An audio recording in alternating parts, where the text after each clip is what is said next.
다시 한번 인사드리겠습니다. 저는 칼폴라니 사회인 연구소에서 활동하고 있는 한영섭이기도 하고요. 세상을 바꾸는 금융연구소 에서 소장 역할을 맡고 있는 한영섭입니다. 반갑습니다. 네. 아 아마 이 사진을 제가 제가 지금 이 프로필 사진이 없어 가지고 예전에 제가 사회적 기업 어 에이치온 드림인가요? 그거 할 때 제가 찍었던 사진인데 7년 전 사진입니다. 지금이랑 많이 제가 좀 늙었는데요. 사진이 없어 가지고 일단은 요 사진으로 해 봤습니다. 오늘은 이제 그 공지 드린 것처럼 이제 생활금융 리터러시라는 강의 중에 금융에 대한 기초 내용들을 좀 얘기 드리겠습니다. 어 아까 뭐 서두에 잠깐 말씀드리겠지만 어 그 네네네. 네. 김경환 선생님 이렇게 네 감사합니다. 네.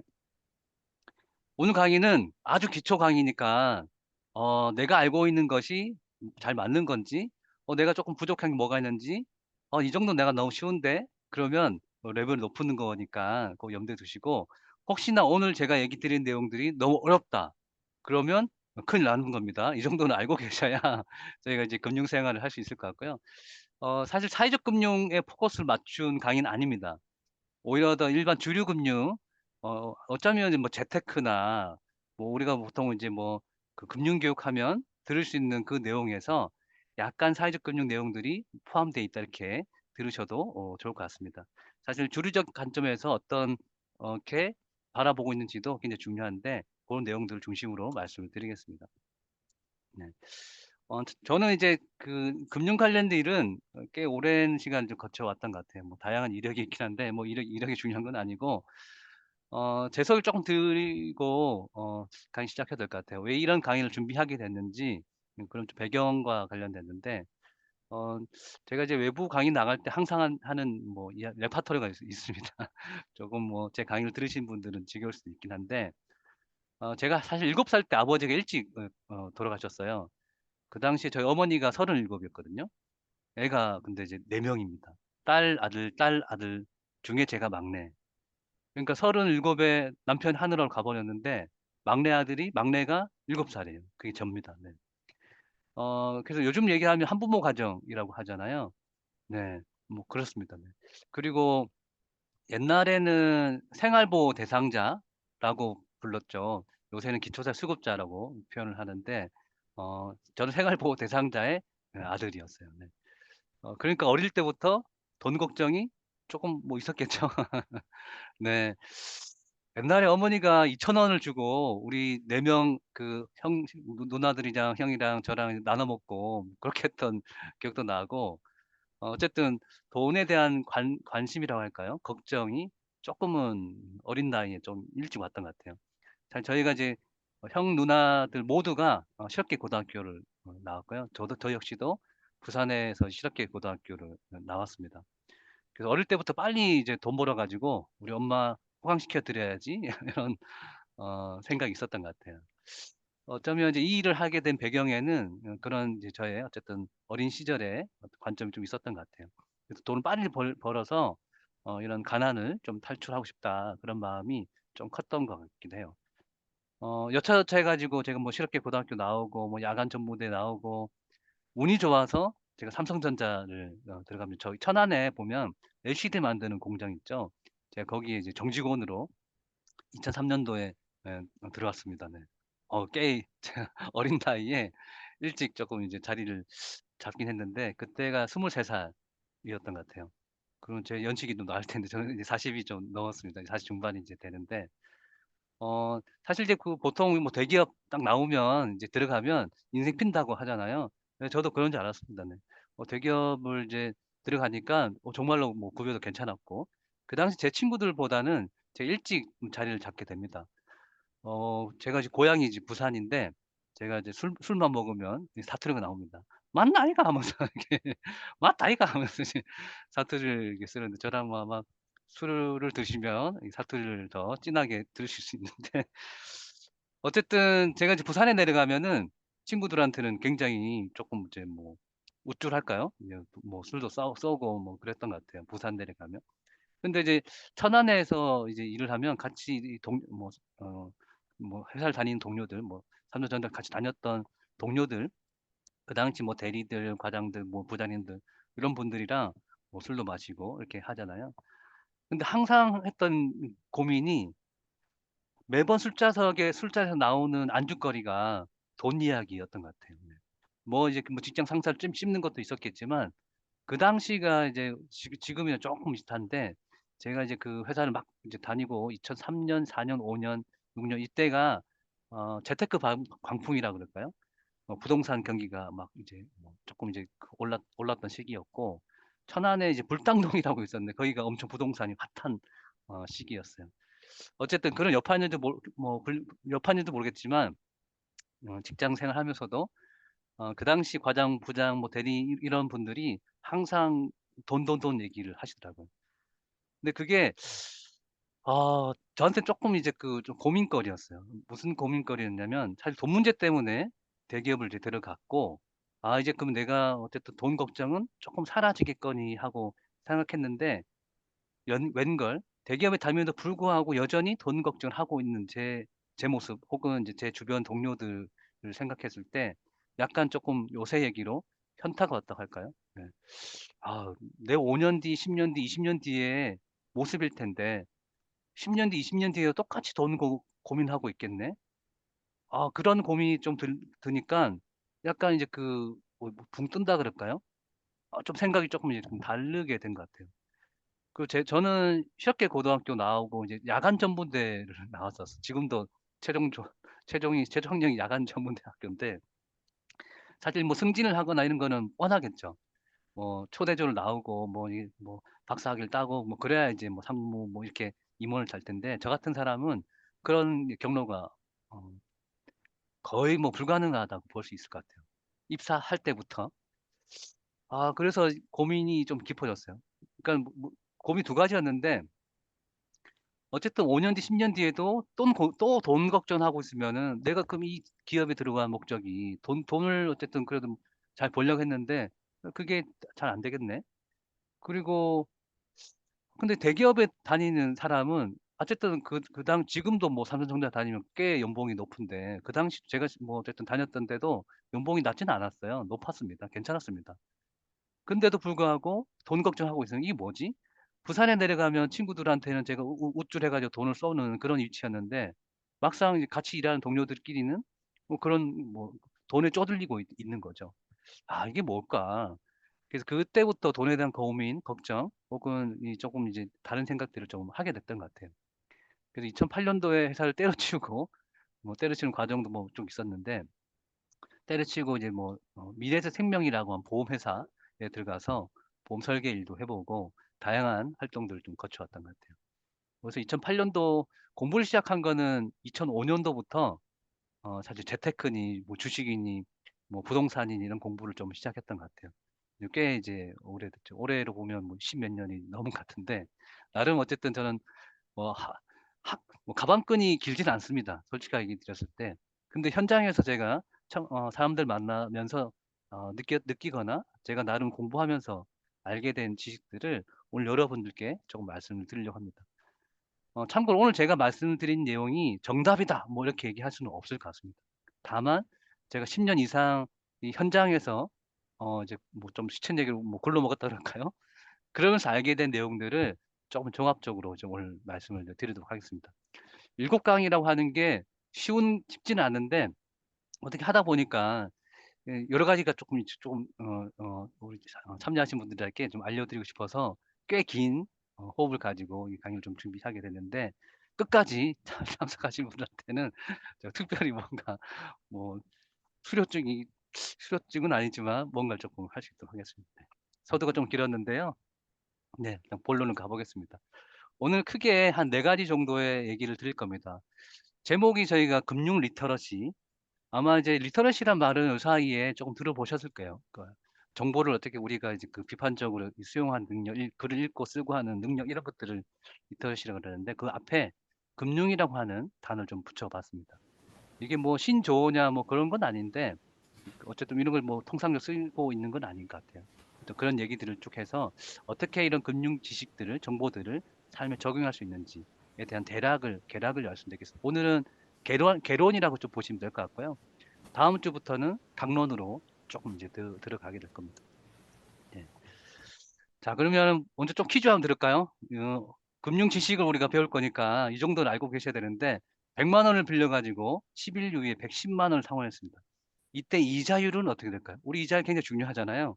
자, 아시는 분은 모르시더라도 채팅창에 이렇게 조금 작성해 주시면은 오늘 강의 함께 진행하는 데 굉장히 도움 될 것 같습니다. 참고로 강의에는 배우러 왔잖아요. 과감히 틀리셔도 됩니다. 그냥 찍으세요. 1번이라고 생각하시는 분, 2번, 3번, 4번 몇 번일까요? 우리 그 강의 듣고 계신 분들 우리 그 채팅창에 네, 백승규 선생님, 네, 1번, 네, 10%, 네,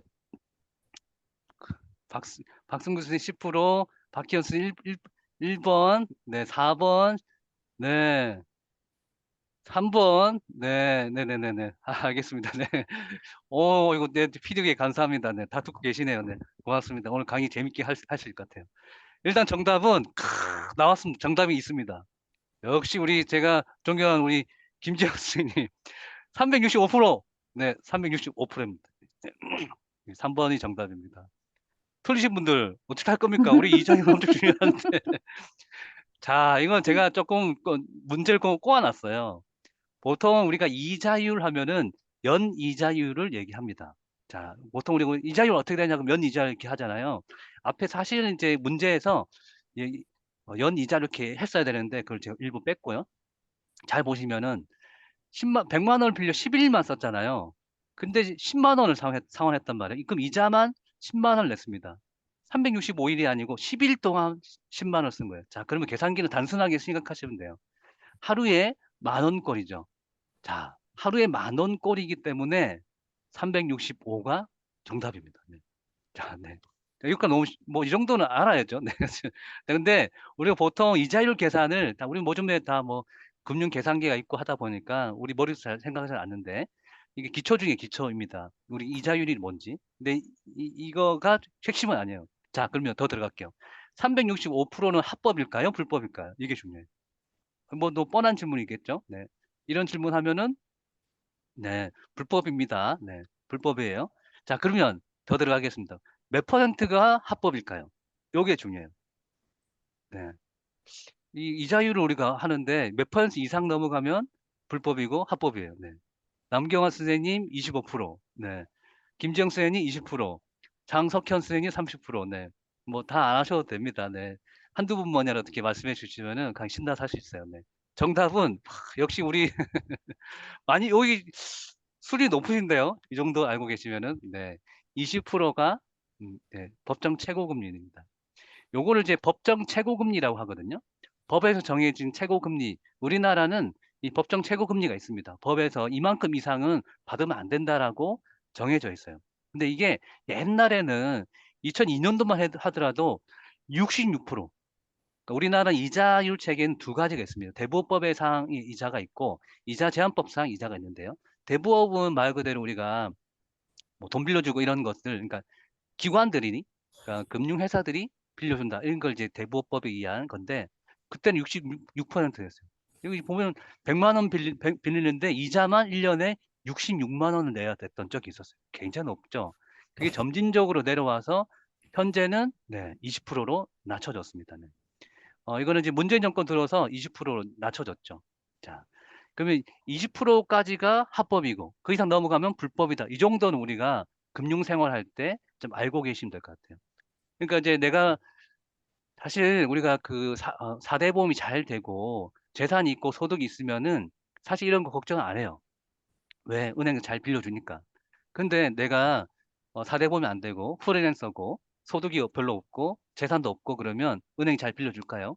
잘 안 빌려준단 말이죠. 그러면 제2, 제3 금융권 밀려나는데 그때 이게 굉장히 중요하겠죠. 사채를 쓴다 하더라도 이 법에 의해서 돈을 빌려야 되는데 그렇지 않은 경우가 있습니다.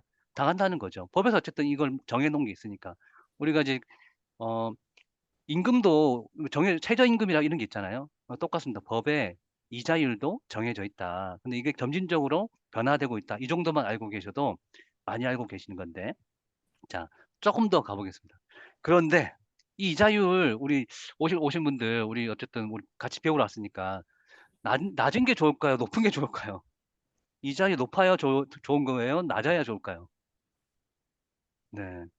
자, 요거는 돈을 빌리는 입장에서는 낮은 게 좋죠. 근데 돈을 빌려준 입장에서는 높아야 좋을까요? 낮아야 좋을까요? 내가 돈을 빌려주는 대부업체다. 그러면 이자율이 낮으면 좋을까요? 네. 높아야 좋겠죠? 높아야 좋겠죠? 네. 이게 우리 금융기사를 잘 볼 때 누가 이 금융기사 금융 기자의 기사에 톤을 쓰고 있느냐가 굉장히 중요한데 고런 내용들이 사실 굉장히 중요합니다. 이 법정 최고금리가 변화되는 거는 이렇게 좀 변화됐고요. 근데 이제 그 금리는 이자 제한법상 20%, 대법상 20%, 근데 민법상에는 5%, 상법상에는 6%, 근로기준법상에는 12%, 20%, 소송법에는 12%. 이게 약간 조금씩 다릅니다. 어쨌든 뭐 이건 중요한 건 아니니까 우리가 보통 그냥 일반적으로는 은행에 돈 빌릴 때 이렇게만 좀 이해하시면 될 것 같고, 왜냐면 이 민법상의 이제 5%는 우리가 어떤 일을 당했을 때 뭐 이자를 내야 된다. 그러니까 이제 상거래를 했을 때 거기에 따른 이제 이자를 내야 된다. 뭐 그게 상법상에 저촉되는 거고 각각의 요소가 조금씩 다르다 이렇게 됩니다. 자, 네. 최명수 선생님 낮아야 좋다고 말씀을 맨날 빌리기만 해가지고 네, 그렇죠. 저도 맨날 빌리기만 해서 맞아야 되는데, 자 보시면 최근에 이게 윤석열 정부 들어와 가지고 어떻게 좀 변화되고 있냐면은 법정 최고금리 20% 낮아졌는데 225만 명이 금융권 배제되고 있다. 그래서 연동형이 필요하다고 기사가 나와요. 여기서 연동형이라고 하는 거는 그러니까 이자율을 높이자 이 말을 연동형으로 하자 이렇게 표현을 하고 있습니다. 그러니까 이제 우리가 뭐 미국발 금융이 미국에서 금리가 높으니까 우리나라도 금리를 높여야 되고, 그러다 보니까 금리 수준이 너무 낮다. 그래서 금리를 높여야 된다. 이런 얘기가 있는데요. 보시면 높아진 대부업체 대출 때문에 불법 사고를 몰리는 서민들. 요런 기사를 보시면 그러네. 그럼 돈을 뭐 못 빌려가는 사람이 있구나. 이 금융권 배제되는구나. 이렇게 느끼게 된단 말이죠. 자, 근데 이 기사가 어쨌든 제가 엊그저께 검색했는데 이 보시면 이제 10월 달쯤에 나온 기사도 있습니다. 그쯤에서 요런 컨퍼런스가 열렸네요. 네. 자, 보시면 대부금융협회에서 네, 금융소비자 컨퍼런스를 개최하면서 여기서 그런 주장들을 펼치고 있습니다. 그러니까 이제 그 기자들이 이 내용들, 이 보도자를 그대로 이제 복붙해서 이렇게 그 논조를 가져가고 있는 거죠.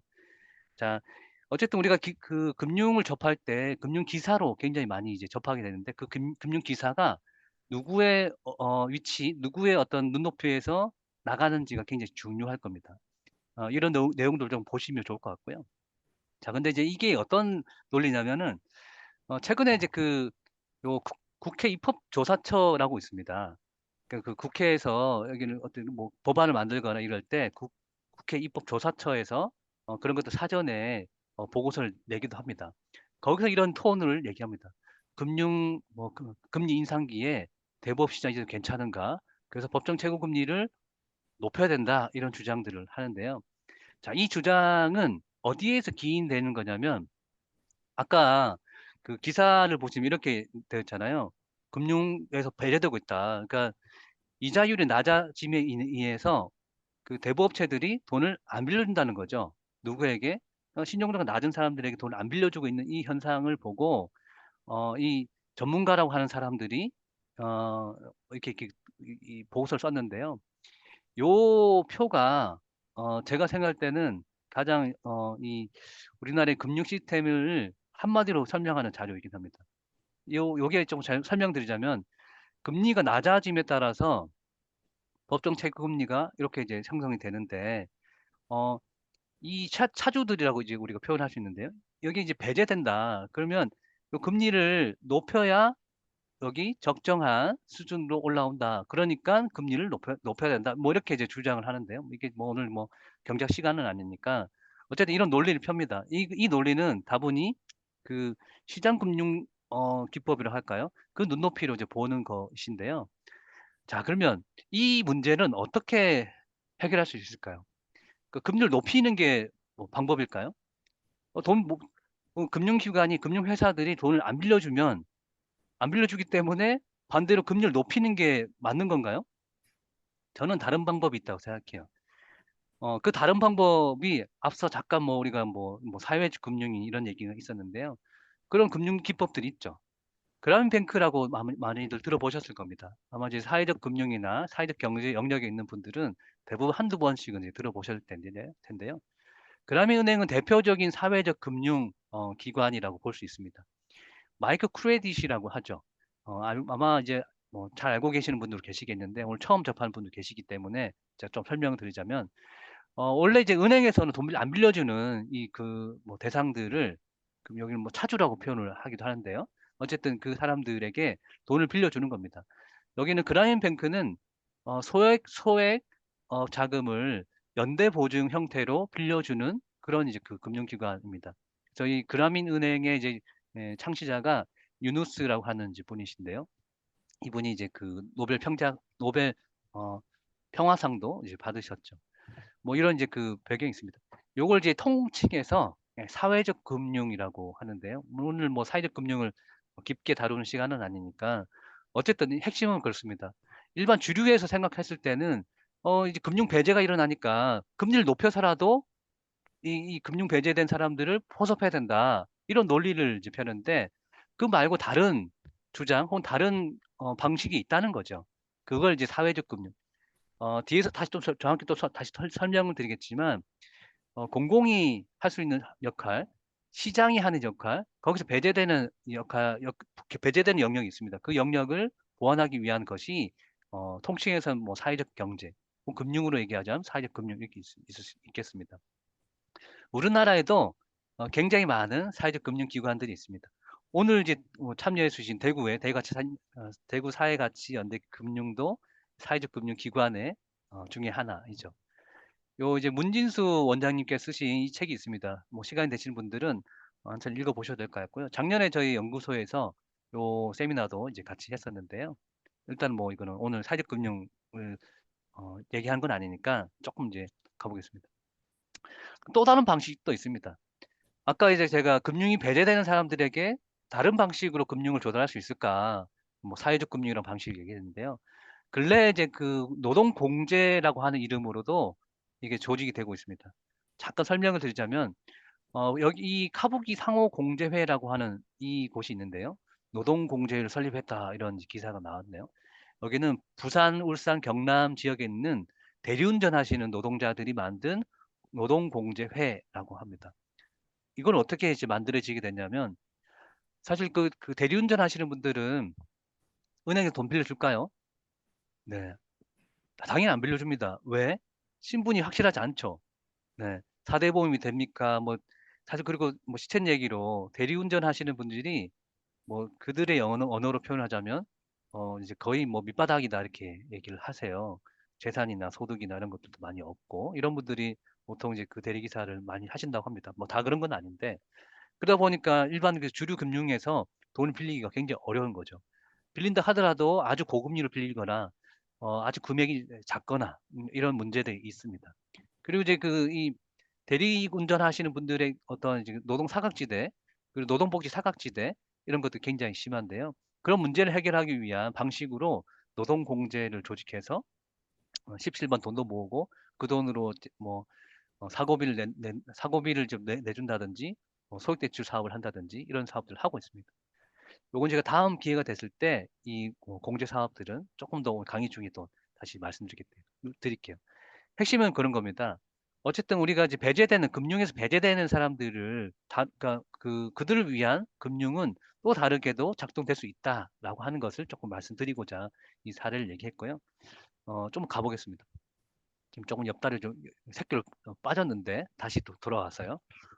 음, 이거는 페이스북에 있는 그거를 제가 캡처해 왔어요. 아시는 분들은 조금 같이 해주시면 될 것 같은데 햇살론 뉴스 아마 들어보신 분도 계실 것 같아요. 서민금융지원센터 들어보셨을 것 같긴 한데 이 두 가지 사이트는 페이스북에 있는 걸 제가 그대로 캡처해 왔거든요. 이거는 이제 진짜일까요? 가짜일까요? 어떤 게 진짜고 어떤 게 가짜일까요? 위에 게 1번, 밑에 게 2번. 뭐가 진짜고 뭐가 가짜일까요? 1번, 2번, 1번. 1번. 진짜. 1번이 진짜? 네네. 남장 선생님께서 1번이 진짜라고 말씀 주셨는데, 네. 죄송합니다. 저의 낚시에 다 걸리셨어요. 네. 둘 다 이상한 사이트예요. 햇살론은 대표적인 서민금융 음, 상품 중에 하나인 건 맞는데, 이 햇살론이라고 하는 명칭을 사칭해서 이 사칭해서 금융 사기를 벌이고 있는 그런 곳들입니다. 이런 곳에 한 번만 여러분들이 클릭하면은 그때부터는 이제 이 알고리즘에 의해 가지고 이런 대출 광고가 계속 뜰 거예요. 절대 이런 거 클릭하지 마십시오. 클릭하면 아마 골치 아플 겁니다. 근데 이런 거는 뭐냐면 여기에 클릭해서 어떤 정보를 얻게 되잖아요. 그러면 뭐 요즘 얘기하는 뭐 개인정보 털린다고 할까요?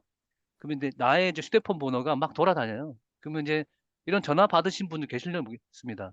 전화나 문자나 와가지고 누구누구 뭐 돈 빌려주겠습니다. 뭐 이런 것들, 뭐 김영미 팀장입니다. 뭐 우리 뭐 개그 소재라도 예전에 많이 썼는데 여전히 이런 것들이 발생하고 있어요. 밑에 있는 것도 서민금융지원센터. 참고로 서민금융, 햇살론이라고 하는 것을 도용해서 사칭한 것은 불법입니다. 그건 서민금융진흥법에도 나와 있는데요. 그걸 다 이제 어기고 하는 겁니다.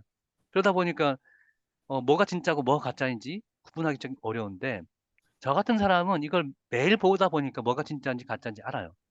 근데 이제 이걸 매일 보는 게 아닌 사람은 쉽게 당할 수 있는 거죠. 자, 그럼 또 가볼게요. 테스트 해볼게요. 자, 두 가지는 어떤 게 진짜고 어떤 게 가짜일까요? 위에 게 1번, 요게 2번. 1번, 네, 2번. 뭐가 진짜고 뭐가 가짜일까요? 네. 자, 큰일 났네요. 남자 선생님. 이정도 되면 이제 의심하셔야 되는데요. 네, 둘 다 또 이상한 사이트. 죄송해요. 제가 음, 계속 낚시질만 하고 있습니다. 음, 그러니까, 지금은 여러분들은 저한테 좀 이미 배우셨어요. 뭘 배우셨냐면, 우리가 흔히 접하는 SNS 상에서 돌아다니는 여러 가지 금융 정보들이 금융 사기일 가능성이 농후하다라는 걸 제가 지금 현장에서 보여드린 겁니다. 그러니까 금융 정보를 우리가 이제 이해할 때 접할 때 비판적으로 보셔야 됩니다. 그러니까 금융 리터러시가 필요한 이유 중에 하나가 이런 무차별한 왜곡된 금융 정보들이 굉장히 무차별합니다. 페이스북이나 뭐 인스타그램이나 뭐 블로그나 이런 거에 다 떠 있어요. 이게 지금 우리가 접할 수 있는 금융 환경이라고 하는 겁니다. 그래서 뭐 결론 하나 말씀드리자면은 금융 정보는 이런 SNS에서 보지 마십시오. 네. 제발 보지 마십시오. 그리고 요새 유튜브 많이 보는데 유튜브에도 이제 금융 광고들 굉장히 많잖아요. 유튜브에 나오는 금융 광고는 거의 80% 사실 이상한 것이 많아요. 유튜브에 있는 금융 광고들도 뭐 햇살론이라 그러고 뭐 서민금융진 뭐 이렇게 광고를 하거든요. 근데 아니에요. 근데 이제 유튜버는 그걸 걸러낼 수 있느냐 못 걸러내네요. 이게 진짜인지 가짜인지 몰라요. 유튜브의 시스템에서도. 그러니까 고스란히 이게 뜨는 겁니다. 자, 그것만 기억하셔도 금융 피해를 덜 당할 수 있어요. 별거 아닌 것 같지만 이게 사실 결정적일 수 있어요. 근데 이렇게 볼게요. 우리가 이렇게 정상적으로 4대 보험이 되고 소득이 많고 재산이 많으면 이런 일들이 별로 없어요. 근데 4대 보험이 안 되고 프리랜서고 대출이 잘 안 되고 재산이 별로 없고 소득이 낮으면 돈이 잘 안 뭐 돈을 빌리기 어렵다 보니까 이런 금융 환경에 쉽게 노출되기도 하고 쉽게 구렁텅이로 빠져버리게 됩니다. 그게 이제 문제이긴 하거든요. 이거는 이제 진짜예요. 서민 서울금융복지상담센터는 실제로 있는 곳이고요. 서울 시민을 위해서 만든 이제 상담해 주는 곳입니다. 무료로 상담해 주는 곳이에요. 제가 여기는 2012년도에 근무를 했었어요. 1년 정도 근무를 했었는데 아직 여전히 잘 이제 운영이 되고 있습니다. 뭐 이런 것도 있고요. 여기가 진짜 사이트예요. 서민금융진흥원이라고 있습니다. 여기는 진짜 페이스북이에요. 근데 이런 것이 막 혼재돼 있으니까 그걸 쉽게 우리가 알기가 굉장히 어려운 거예요. 자, 그러면 뭐 별거 아니지만 한 가지 배웠습니다. 우리가 접할 수 있는 SNS에 있는 여러 금융 정보들이 사기일 가능성이 높다. 그것만 알고 있어도 피해를 좀 덜 당한다 이렇게 보실게요. 요새 이제 근데 그 코로나 때문에 이제 그 굉장히 좀 많이 어려워졌는데요. 이 코로나를 나쁜 놈들이 긴급 지원 대출을 사칭해서 보이스피싱 하는 경우도 많네요. 네. 네, 이런 일들이 있습니다. 그러니까 그 경제가 어려워지면은 이 경제 어려운 걸 틈바구니를 노려서 이상한 장난질을 하는 이 사기꾼들이 넘쳐나요. 왜냐하면 돈이 필요한 사람들이 많아지거든요. 그러니까 코로나 긴급 자금 대출이라고 하는 것은 돈이 필요한 사람이 많아지니까 정부에서도 긴급 자금으로 대출을 해줬지 않습니까?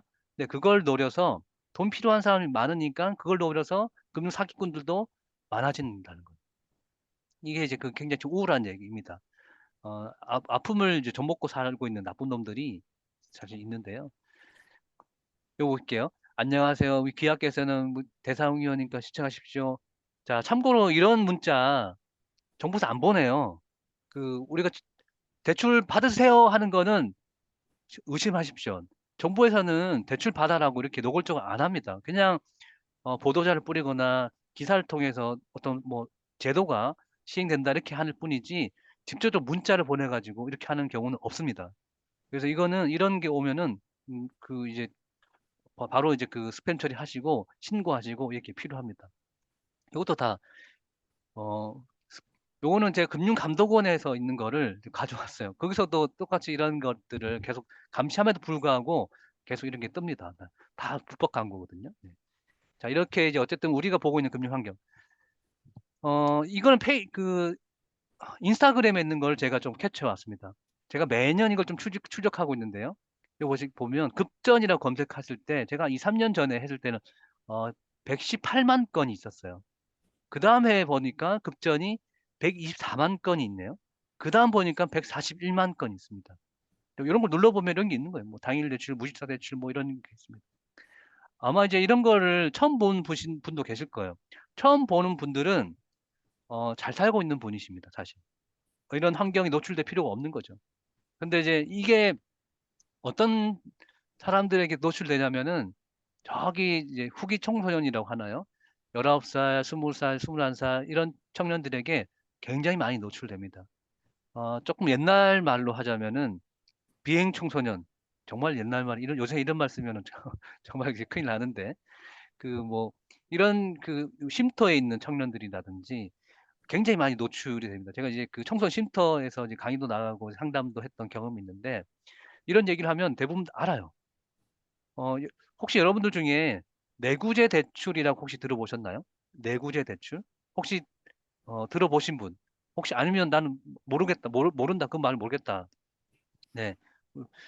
모르는 게 정상인데, 내구재 대출은 뭐냐면, 우리가 휴대폰을 한 대 개통하면은 현물이 있겠죠. 그 놈을 되파는 거예요. 되팔면 현찰이 이제 생기겠죠. 그거 가지고 네, 생계비를 쓰는 겁니다. 근데 그 휴대폰을 옛날에는 신용카드 이런 게 있었는데, 그게 막 발전인지 어쩐지 모르겠지만, 휴대폰으로 깡을 하는 거예요. 그래, 휴대폰 소액 결제, 뭐 이런 것으로도 이제 뭐 범죄 사기가 일어나고요. 문제는 이제 휴대폰을 개통하는, 한 대만 개통하는 게 아니고, 브로커들이 한 대, 두 대, 세 대, 네 대 개통시키는 경우도 있어요. 근데 나는 이제 돈이 급해가지고 30만 원 얻을 거라고 인터넷 알아봤는데, 휴대폰만 있으면 뭐가 됩니다. 이렇게 해서, 그러다가 알고 보니까 사기꾼들인 거죠. 네. 그럼 휴대폰 개통하면 휴대폰 요금, 그다음 기계값, 이게 왕창 나오는 거죠. 1,000만 원이 휴대폰 대금이 밀린 경우도 봤습니다. 제가 상담을 꽤 많이 했는데요. 이런 이제 금융 취약한 경우가 굉장히 많이 있습니다. 여전히 있습니다. 그래서 이런 휴대폰 깡이나 내구재 대출을 처음 들으셨다면은 상대적으로 잘 살고 계신 거고요. 불행하게도 제가 아까 부산에 있는 대리운전 하시는 노동자분들에게 비슷한 강의를 한 적이 있습니다. 그분들에게 여쭤봤더니 거의 한 절반 가까이 다 알아요. 나도 해봤는데 이런 얘기 하세요. 네. 그러니까 그분들에게는 이게 사실 아주 가까이 있는 문제죠. 근데 이제 문제는 이제 한번 발을 잘못 디디면은 늪으로 빠지게 된다는 거죠. 네. 그게 굉장히 좀 무서운 얘기인데요. 요거는 페이스북에 있는 거, 아까 뭐 똑같습니다. 뭐 비대면 대출, 뭐 코로나 시기에 이 비대면이 이제 유행하면서 다 이런 겁니다. 이것도 다 마찬가지로 이제 그 불법이다라고 보시면 될 것 같고요. 네. 실제로 금융감독원에서 이제 그 적발 건수가 2019년도에 24만 건, 27만 건, 2000년도에 80만 건, 네. 2021년도 100만 건. 제가 오늘 들어가서 이제 찾아봤는데 이거는 이 통계가 아직 안 나왔더라고요. 근데 훨씬 더 늘었습니다. 네. 어쨌든 이런 우리 금융 환경이 좋지 않다는 걸 좀 말씀드리는 거예요. 그래서 지금 우리가 뭐 돈을 저축하고 뭐 재테크하고 투자하고 이런 것도 굉장히 중요하지만 그것보다 제일 중요한 거는 돈을 잃지 않는 겁니다. 잃지 않으려면 이런 금융 사기, 금융 피해에 좀 예방할 필요가 있죠. 근데 사실 이런 금융 피해를 예방해야 되는 역할은 금융감독원에 있습니다. 우리들이 막 조심하고 해야 될 게 아니에요. 근데 금융감독원이 이 범죄자를 못 쫓아가요. 지능 범죄이거든요. 제가 이 문제를 가지고 한 10년 동안 이제 계속 추적하고 있는데 하도 답답해가지고 제가 검찰에 한번 찾아간 적이 있어요. 제 스스로. 그냥 이 문제 좀 해결하고 싶어가지고 정말 홀홀단신으로 찾아간 적이 있거든요. 갔더니 누가 이렇게 나오시냐면은 지능범죄팀의 수사관님이 나오셔가지고 상담을 해주시더라고요. 지능범죄팀의 수사관이 나오는 이유가 있겠죠. 다 이거 지능범죄들입니다. 작업대출이라고도 있어요. 작업대출은 뭐냐면 원래는 정상적으로 대출이 안 되는데 대출 되게끔 서류를 조작하는 그런 브로커들도 있어요. 1,000만 원 대출을 받아가지고 받게 해주고 500만 원을 다 수수료 떼가고 네. 이런 일들이 여전히 발생하고 있습니다. 예. 그래서 이제 금융을 해결하기 위한 뭐 여러 가지 것들이 있는데요. 여기 보시면 이제 최근에 이제 보도자료 금융감독원에서 낸 자료. 우리 서민을 위협하는 이런 악랄한 불법 대출. 그럼 이제 원래 대출이 20%까지가 아까 법정 최고금리인데 그걸 넘어서까지 하는 경우가 왕왕 있습니다. 300% 이자율 저는 봤습니다. 네. 그런 경우가 없는 것 같다고 생각하지만 여전히 많습니다. 네. 초고금리 대출을 그래서 이거를 이제 무효화시키는 것을 지금 하고 있고요. 실제로 이제 이재명 당대표 지금 이제 두 번째 그 법안이 불법 사채 무효 법안을 민주당에서도 제출했습니다. 참 아이러니하죠. 윤석열 정부에서 그거를 추진하고 있고요. 근데 이제 이재명 당대표, 그러니까 지금 이거에 뭐 어쨌든 뭐 일단 넘어갈게요. 그래서 어쨌든 대부 계약 무효. 그러니까 이게 무슨 얘기냐면은 법에서 20%인데 20% 초과해서 만약에 30% 대출해줬다 한다. 그러면 과거에는 뭐였냐면 20%까지는 정상이니까 30% 넘어가는 것만 무효다 이렇게 됐었어요. 근데 그게 아니고 30% 대출하면 원천적으로 그 대출 계약은 전부 다 무효시켜버리는 겁니다. 그게 이제 대출 계약 무효. 그래서 그 소송을 같이 하겠다라고 2023년 12월 7일 날 보도자를 내고 금융감독원이 하고 있다는 겁니다. 네. 어쨌든 이런 일들이 좀 발생하고 있고요. 벌어지고 있고요. 자, 그러면 금융 리터러시가 왜 필요한 거냐? 아까 얘기 드린 것처럼 이런 불법 금융, 금융 사기 이런 금융 환경들이 굉장히 혼탁하고요. 근데 이럼에도 불구하고 일반 금융회사에서 하는 금융 교육들은 금융회사가 뭐고 금융 상품이 뭐고 이런 교육들을 중심으로 이루어지고 있습니다. 실제로 중요한 거는 이런 금융법 뒤에 제가 오늘 설명드리겠지만 이런 금융제도 이런 것들을 좀 제대로 설명하는 게 굉장히 중요하거든요. 근데 이런 교육들은 거의 없습니다. 그것과 동시에 이제 실제 내 경제 생활에 도움되는 이런 금융 지식들이 필요한데 주류에 있는 금융 교육들은 차라리 뭐 재테크 교육이나 하지 그런 것들이 거의 없는 거 현실이기 때문에 제가 이번 강의를 좀 준비하게 됐고요. 그럼 이제 금융 리터러시를 제가 제 언어로 좀 정리하자면은 금융 소비자 혹은 이용자로서의 권리를 지키고 증진할 수 있는 비판적 금융 정보, 비판적으로 금융 정보를 활용하고 그걸 역량을 활용하는 것을 이제 얘기한다. 그러면 이제 그 금융에 관련된 법과 제도가 있고요. 금융 시장이 있고 혹은 비시장 이라고 할 수 있는 금융, 뭐 상호 금융이라든지 공제회라든지 이런 것들이 있습니다. 그리고 이제 그 금융 정책과 어떤 여러 가지 상품, 뭐 제도라고 할 수도 있겠지만 이런 것들을 조금 알게 하는 것들이 근본 강의의 이제 목적이고요. 다음 주가 이제 자산과 그다음에 저축 관련된 건데 저축 상품, 제가 어떤 상품이 좋습니다 이런 거 콕콕 집어서 하지는 않습니다. 그걸 설명하는, 그러니까 어떻게 이해해야 되는 걸 알려드릴 거예요.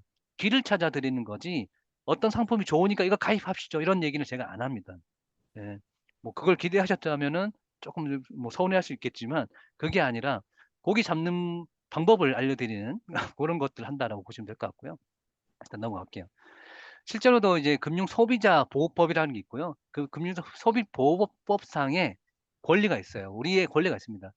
여러분들은 금융소비자라고 인식하고 계신가요? 여기 계신 분들은 모두가 다 금융소비자입니다.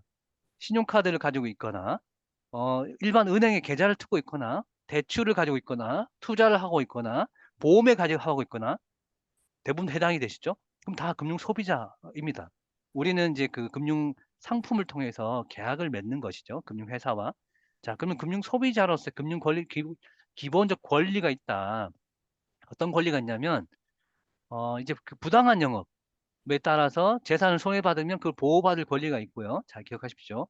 그리고 금융사업을 선택하고 소비하는 과정에 필요한 지식과 정보를 제공받을 권리가 있다. 이렇게 돼 있어요. 자, 쪼끔 더 가 볼게요.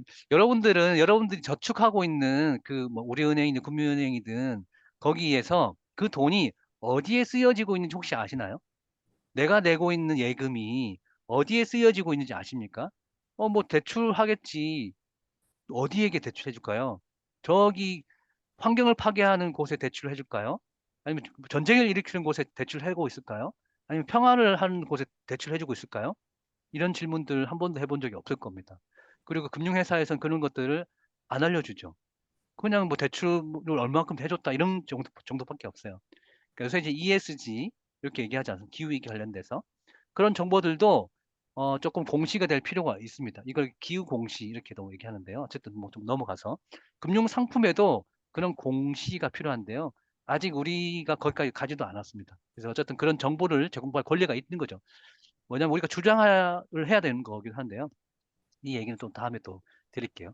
그다음에 더 중요한 우리 금융 소비 생활에 영향을 미치는 국가 혹은 지방자치단체의 정책에 금융 정책에 의견을 반영할 권리가 있다. 금융 정책을 그냥 수동적으로 우리가 받는 것이 아니고 그 금융 정책을 보다 좋게 개선할 수도 있는 것이죠. 그걸 우리가 목소리 내는 것도 필요한데 그게 우리 금융 소비자의 권리입니다. 네. 근데 그게 다른 것보다 저는 이게 제일 중요하다고 생각하거든요. 그다음에 어쨌든 소비 금융 상품에 피해를 입었다. 그러면 적절한 보상을 받을 권리, 그리고 교육받을 권리. 여러분들은 학창 시절에 이런 금융과 관련된 경제와 관련된 공부를 해본 적 있으신가요? 거의 없으시죠. 그런데 요새 그 중앙 정부에서도 "금융 교육 해야 됩니다." 이렇게 막 얘기해요. 근데 저는 아이러니하거든요.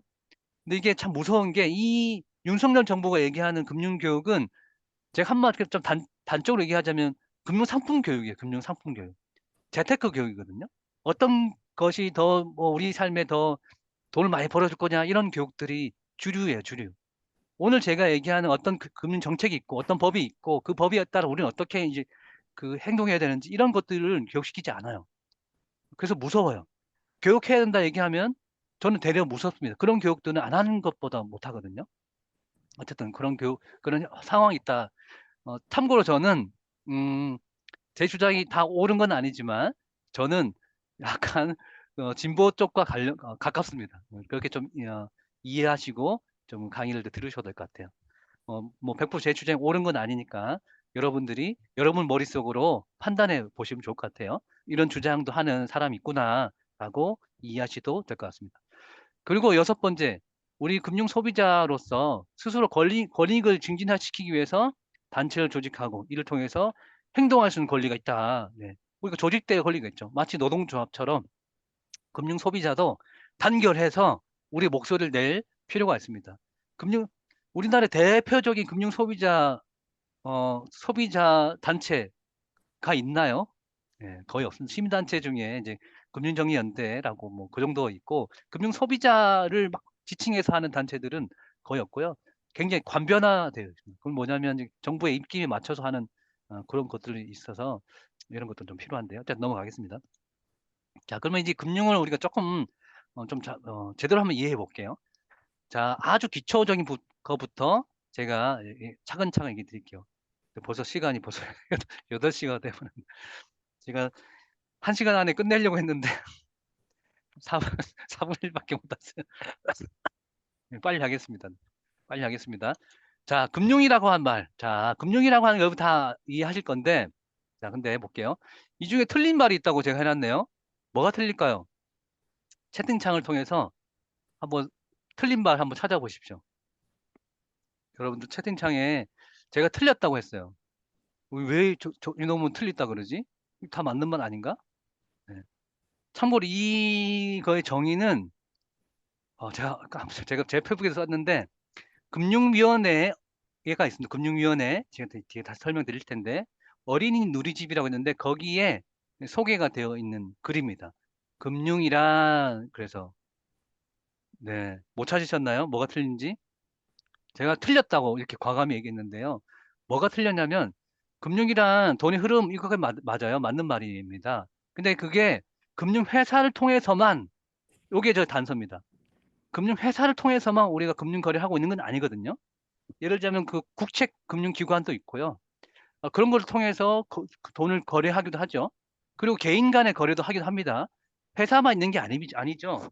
근데 이 언어가 굉장히 다분히 시장주의 중심으로 해설이 되어 있습니다. 그리고 마치 이게 어린이 누리집인데 이렇게 금융에 소개가 되어 있다는 걸 저는 깜짝 놀랐습니다. 이렇게 해도 되는 건가 싶을 정도의 이제 이야기인데요. 근데 우리가 이제 이렇게 관심을 안 갖다 보니까 이런 일들이 벌어지고 있습니다. 다분히 시장주의적 관점에서의 금융의 해설입니다. 실제 이제 금융이라고 하는 용어는 금전을 융통한다 이렇게 되어 있고요. 한국은행에서 정의는 다른 사람에게 돈을 이제 뭐 빌리거나 이런 게 사실 이제 어떻게 뭐 공식화되어 있는 거예요. 근데 이제 이거를 제가 보니까 제가 이제 오타쿠 마냥 찾아보니까 근래에 누리집이 개편됐습니다. 새롭게 만들어졌습니다. 그러니까 뭐 말 그대로 리터러시 하겠다고 뭐 이제 모양새도 이쁘게 만들고 디자인도 블링블링하게 했는데 실제 내용들은 굉장히 평양적으로 설명이 되어 있습니다. 앞서 제가 뒤에도 말씀드리겠지만 금융이라고 하는 것은 그 금융회사만 가지고 작동되는 게 절대 아니거든요. 이렇게 설명하는 것은 굉장히 문제가 있다. 그래서 저는 틀렸다라고 지정을 하는 겁니다. 네, 실제로 그렇고요. 이게 한국은행에서 공식적으로 얘기하는 금융의 정의입니다. 그리고 한자어로 표현하더라도 돈을 융통한다 이렇게 되어 있고요. 파이낸셜 이렇게 외국도 마찬가지입니다. 우리나라처럼 이렇게 노골적으로 시장을 중심으로 설명되어 있지 않습니다. 네. 네, 이것만 봐도 굉장히 문제가 있죠. 네. 자, 그러면 어쨌든 여기서 좀 더 넘어갈게요. 그리고 금융이라고 하는 것은 이제 그 돈이 많은 사람, 돈이 부족한 사람들 간의 이제 거래예요. 이제 이 차주들끼리 거래인데 그럼 이제 금융 거래가 되는 거죠. 자, 이거를 조금 이제 단순하게 이해해 볼게요. 단순하게. 그럼 어떤 사람이 돈을 이제 빌리려고 하는데 빌릴 곳이 아무것도 없어요. 근데 또 돈이 좀 있는 사람이 있어요. 네, 자, 근데 이때 앞서 우리가 법정 최고 금리가 있다고 그랬잖아요. 지금 현행법상 20%, 네, 우리 이제 배운 거 계속 응용할 거예요. 근데 그 법정 최고 금리가 없던 적이 있었습니다. 실제로 그랬어요. 그 법정 최고 금리가 없었을 때가 있습니다. 자, 그러면 제가 돈을 정말 급한데 우리 애기가 다쳐가지고 큰 돈이 필요하게 생겼어요. 당장 한 300만 원 당장 필요한데 은행에 돈 빌리기가 어려워요. 근데 돈이 가지고 있는 사람이 있네. 자, 그러면 이 사람은 저한테 얼마를 이자율로 요구할 거예요. 법정 최고 금리가 없어요. 저는 다른 데 빌릴 데가 없습니다. 자, 나쁜 마음을 펼치면은 2배 이상 500만 원 빌리면 1000만 원 더 줘. 내 이자로 2배 100%. 뭐 그러면 이제 이 거래가 형성이 될 수도 있겠죠. 네. 법이 없으면. 그래서 이 어쨌든 그 거래의 어쨌든 공정성이나 이런 것들 기하기 위해서 중간에 제도라고 하는 게 들어옵니다. 그걸 뭐 법이라고 표현할 수도 있고요. 여러 가지 제도가 마련되는 거거든요. 근데 그런 제도가 없으면 어떤 일이 생기냐면은 칼부림이 나요. 제가 좀 거칠게 얘기 드리자면. 예를 들어 볼게요. 우리 남자영 선생님이 저를 좀 이쁘게 보시고 제가 정말 급해가지고 돈을 한 1000만 원 땡겼습니다. 빌렸습니다. 아유, 감사합니다. 나는. 돈을 다 빌리고 나서 한 달 있다가 돈을 갚기로 했는데 제가 한 달 있다가 돈을 안 갚고 쌩 까고 있어요. 어떻게 하실 거예요? 근데 법이 없어요. 음, 법이 없는 상태입니다. 어떻게 하실 겁니까? 잘 달래서. 잘 달래서 근데 계속 한 번, 두 번 계속 달라 그랬는데 제가 네, 계속 알겠다, 알겠다 그래 놓고 계속 씹고 네. 일십하고 있어요. 일십. 어떻게 할까? 그러면은 형사고발? 형사고발? 법이 없다니까요. 법이 없어요 지금. 어, 네, 그때는 어떻게 하면 눈에 쌍심지를 켜고 집 어, 끝까지 쫓아가고 집 찾아가서 막 이 쌍욕 할 거 아니겠습니까? 자, 그래서 어떤 법이 있느냐. 음, 그래서 이 채권 추심할 때도 공정하게 해야 된다 그래가지고 옛날에 막 채권 추심하면 뭐 칼부림 나오고 막 이런 게 있었잖아요. 폭력배 오고 뭐 이런 영화도 많이 보셨잖아요. 근데 그때 실제로 그런 법이 없을 때가 있었습니다. 근데 지금 그렇게 채권 추심을 하면은 잡혀갑니다. 공정한 채권 추심에 관한 법률이라는 게 있어요. 그 공정한 채권 추심에 관한 법률에 의해서 채권 추심할 때 또 그 사람 채권자의 인권을 존중하면서 채권 추심해라라고 법에 있습니다. 그래서 함부로 채권 추심을 할 수가 없어요. 법에 의해서 채권 추심 행위도 강제되어 있습니다. 자, 이것도 법이죠. 이것도 제도입니다. 자, 그런 이 금융을 둘러싸고 있는 어쩌면 가장 중요한 거는 이 금융제도 혹은 법. 이게 없으면은 무법천지가 되는 겁니다. 그거를 이제 공정하게 하기 위해서라도 금융제도 법이 있는 거거든요. 어쨌든 이 제도에서 움직이고 있다. 우리는 법치국가 이렇게 있지 않겠습니까? 자, 여러분도 오늘 잘 오셨습니다. 내가 금융 관련돼서 조금 이제 이빨 좀 털고 싶다. 내가 좀 공부 좀 하고 싶다 그러면은 다른 거 보지 마시고 금융 관련된 법부터 보십시오. 그러면 정답입니다. 보통 이제 우리 민법을 조금 한 번쯤은 다 알아야 된다 이렇게 얘기하잖아요. 마찬가지입니다. 민법을 좀 배우고 그리고 금융 관련된 법을 배우면 금융을 제대로 조금 이해할 수 있는 눈이 생기실 거예요. 그거 가지고 이제 법안이 바뀌고 하면은 그에 따라서 이제 움직이는 거 일거든요. 그래서 금융 공부를 제대로 하고 싶다 그러면 단순하게 금융 상품이 뭐가 좋다더라 이런 거는 하수 중에 하수예요. 그거는 중요하지 않아요. 그리고 금융 제도, 그러니까 상품은 계속 바뀌어요. 청약 통장이 옛날에 10년 전에 청약 통장이랑 지금 청약 통장은 달라요. 그리고 청약 통장 제도도 많이 바뀌었습니다. 어쨌든 그랬기 때문에 그거를 근간을 이루고 있는 법을 어떻게 이해하는 게 굉장히 중요하다 이렇게 보시면 될 것 같고요. 그래서 앞서 얘기 드렸던 것처럼 뭐 이자 제한법이지, 뭐 대법법이든 이런 법이 있는 것들 이해하시고 채권을 공정 추진에 관한 법률 이런 것도 있고, 어, 금리 인하 요구권이라고 있네요. 혹시 들어보신 분, 금리 인하 요구권 이게 음, 뭘까요? 금리 인하 요구권. 요 사이는 조금 이제 알고 계시는 것 같아요. 자, 권이 붙었으니까 아, 뭔가 권리네요. 우리가 금융 소비자로서의 그 권리가 있다 이렇게 하는 건데요. 말을 풀면은 인하시킬 요구가 있네.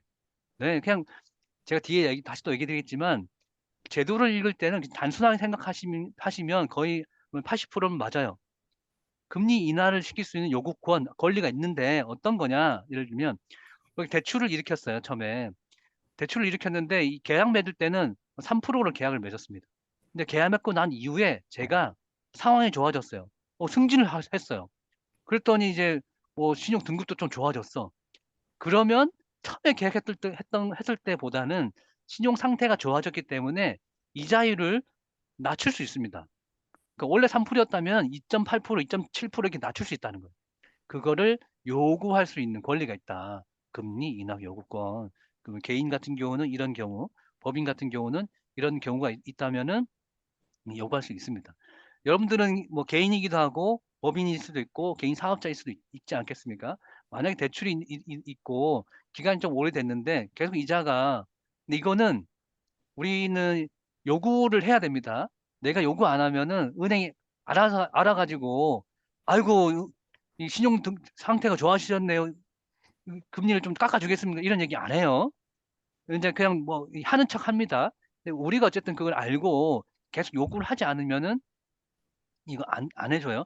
사실 이 금리 인하 요구권은 굉장히 오래된 제도예요. 오래됐음에도 불구하고 이걸 워낙에 안 하니까 이제는 아마 이제 그 은행 같은 데 보면은 그 은행 객장이라고 해야 될까요? 이제 그 서류 보는 곳에 보면 이게 안내가 되어 있긴 합니다, 요즘에는. 워낙 이걸 활성화 안 됐기 때문에 그랬어요. 자, 이런 게 있다. 어쨌든 이런 요구권, 그러니까 우리의 권리들이 상당히 많이 있습니다. 자, 그 다음에 좀 더 넘어갈게요.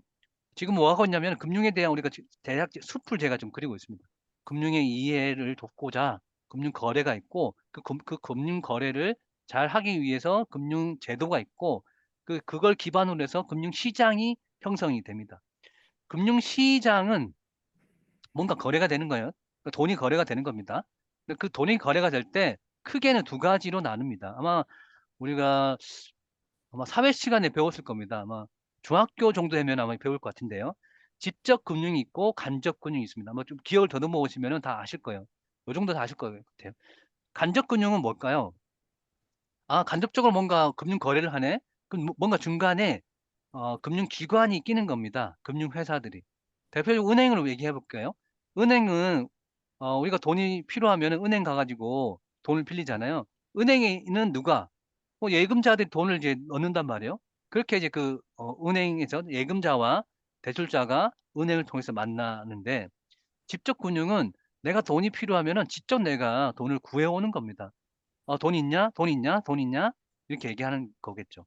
혹은 그러니까 뭐 주식회사라면 주식을 발행해서 돈을 직접 조달하는 경우도 있겠죠. 혹은 채권을 발행해서 직접 돈을 제도하는 경우도 있겠죠. 이걸 직접 금융이라고 그러고, 간접 금융은 금융회사 중간에 뭔가 끼고 한다, 이렇게 단순하게 생각하시면 될 것 같습니다.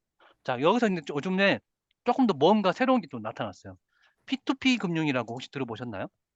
P2P 금융? 이 P2P 금융은 아까 얘기했던 이제 직접 금융이랑 간접 금융의 그 사이 어둠에 있습니다. 플랫폼이라고 많이 들어보셨죠? 중간에 플랫폼 업체가 껴서 대출자와 여기 자 투자자라고 이제 여기는 부르는데, 그거를 이제 중개해 주는 역할입니다. 그러면 은행이랑 같은 게 아니냐라고 하는데, 참 교묘하게 플랫폼 업체는 책임을 지지 않습니다. 어떤 책임을 지지 않냐면, 대출자가 누군지 투자자가 누군지 연결만 시켜준다. 우리는 중간에 이렇게 수수료 먹는다. 이렇게 돼요. 실제 대출 계약은 이렇게 형성되는 거예요. 우리 같은 은행 같은 경우는 은행이랑 계약을 맺는 거이죠.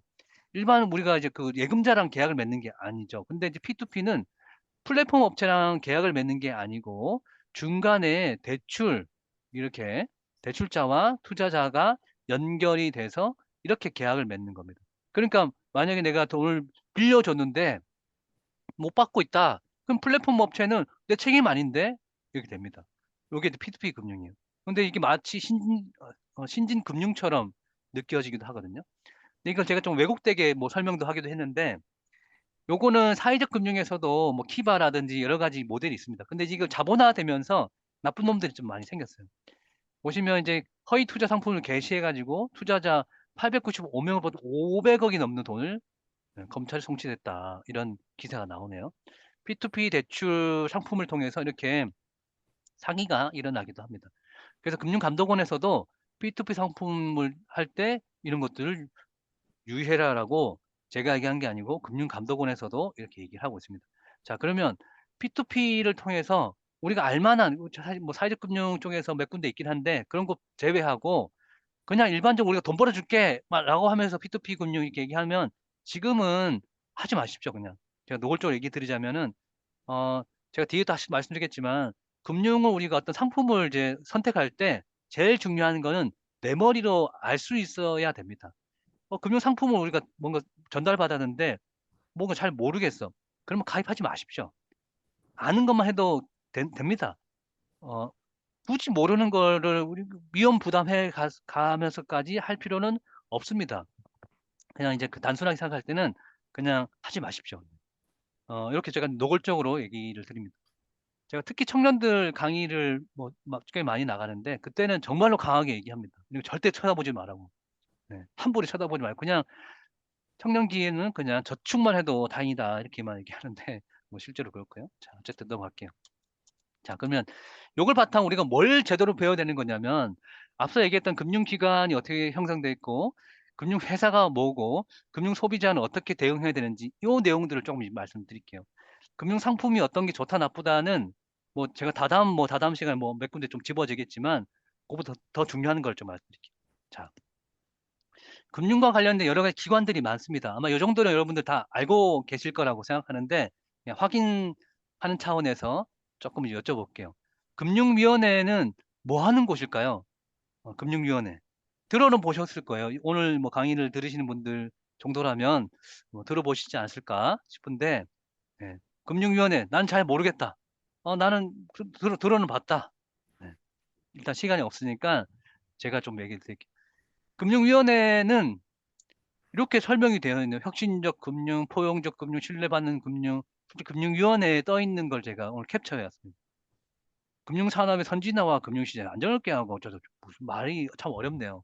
근데 이거를 그대로 아까 금융위원회 어린이들용, 네, 어린이용에도 이렇게 돼 있습니다. 제가 이거 보고 진짜 무책임하다. 금융 이렇게 설명을 이렇게 해놔서 어린이들한테 이렇게 설명해 놨어. 누가 알겠어요? 이게 리터러시가 되겠습니까? 그리고 이렇게 되어 있습니다. 무슨 말인지 하나도 모르겠어요. 여러분들 이게 뭔지 눈에 들어오시는가요? 전혀 안 들어올 것 같은데. 네. 이거 어린이들 보는 홈페이지에 이렇게 설명이 되어 있어요. 설명도 아니죠. 그냥 이거 법에 있는 걸 그대로 갖다 붙여넣기 한 거예요. 진짜 나쁜 놈들이에요. 제가 생각할 때. 이래놓고 돈을 수백억 아니 수천억 가져갔을 텐데. 제가 너무 과도하게 얘기를 드렸네요.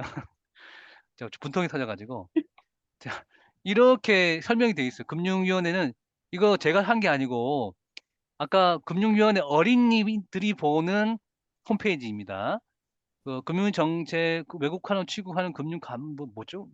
뭐 하는 기관입니다. 뭐 이렇게 설명이 되어 있는데 이렇게 설명을 누가 알겠어요? 여러분들도 이거 금융위원회 설명 들으셨으니까 아시겠습니까? 금융위원회가 뭐 하는지 아시겠어요? 네. 다 안 와닿잖아요. 근데 이거를 저는 이렇게 좀 설명해 볼게요. 최근에 윤석열 대통령이 뭔가 큰 사고를 하나 쳤습니다. 금융투자소득세를 폐지하겠다. 혹시 기사 보셨나요? 네. 금융투자소득세를 폐지하겠다라고 그 증권 개장하는 데 가서 발표를 했습니다.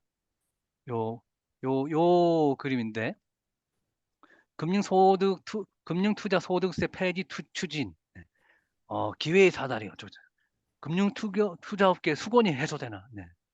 근데 이제 한겨레나 정의당 같은 경우는 잘못됐다 이렇게 이제 뭐 해놨네요. 세수가 줄어든다. 자, 금융투자소득세는 뭐냐면 좀 설명을 드리겠습니다. 요거는 이제 금융투자를 하게 되면 이제 뭐 주식을 얘기할게요.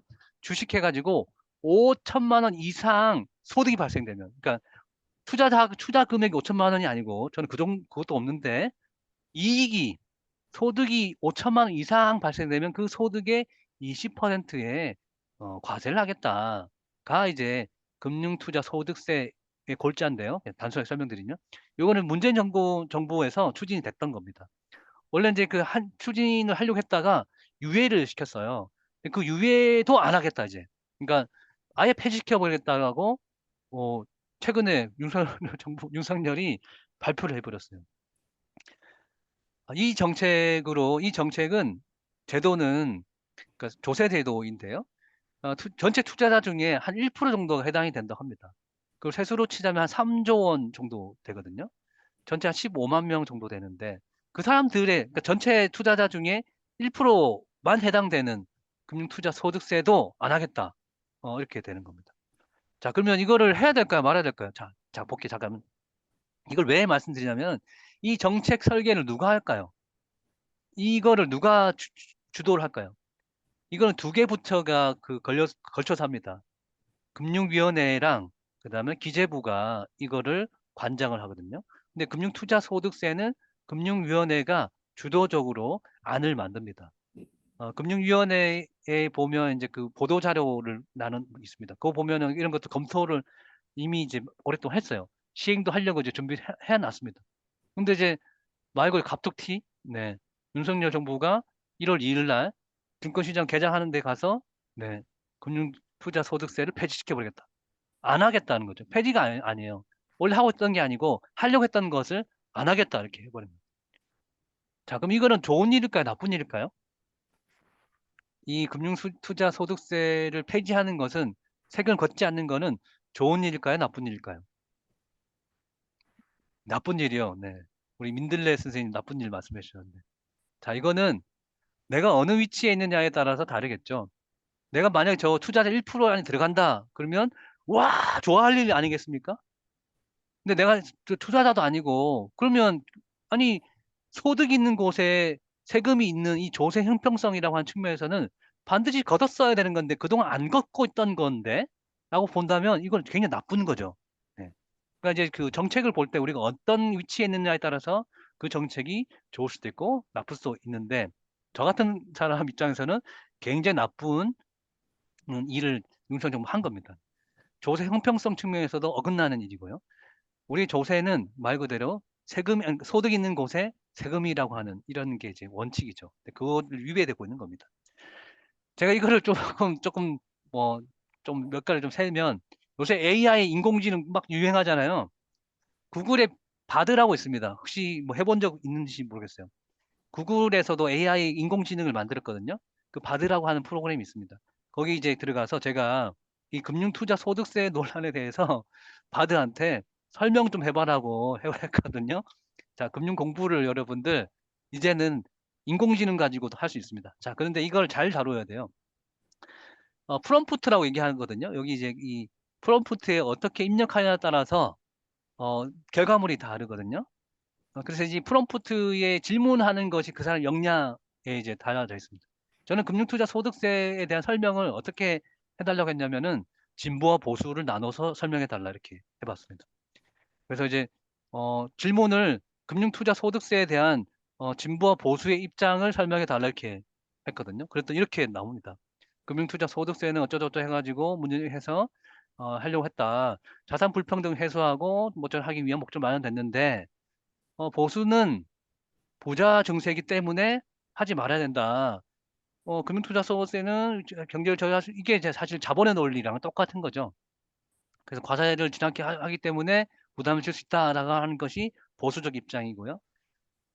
진보적 입장에서는 이렇게 되어 있습니다. 소득 재분배의 수단이고 자산 불평등 해소할 수 있기 때문에 해야 된다. 금융투자 소득세는 이제 불평등 어쩌고 하고 어쩌고 하는 것이다. 어쨌든 이게 뭐 내용을 제가 보자는 건 아니고 이런 식으로 우리가 인공지능도 활용할 수 있는데요. 자, 어쨌든 지금 핵심은 뭐냐면 금융위원회 기능을 지금 얘기 드리는 거예요. 네, 제가 지금 엽기로 샀는데 금융위원회는 이렇게 우리 삶에 지대한 영향을 줍니다.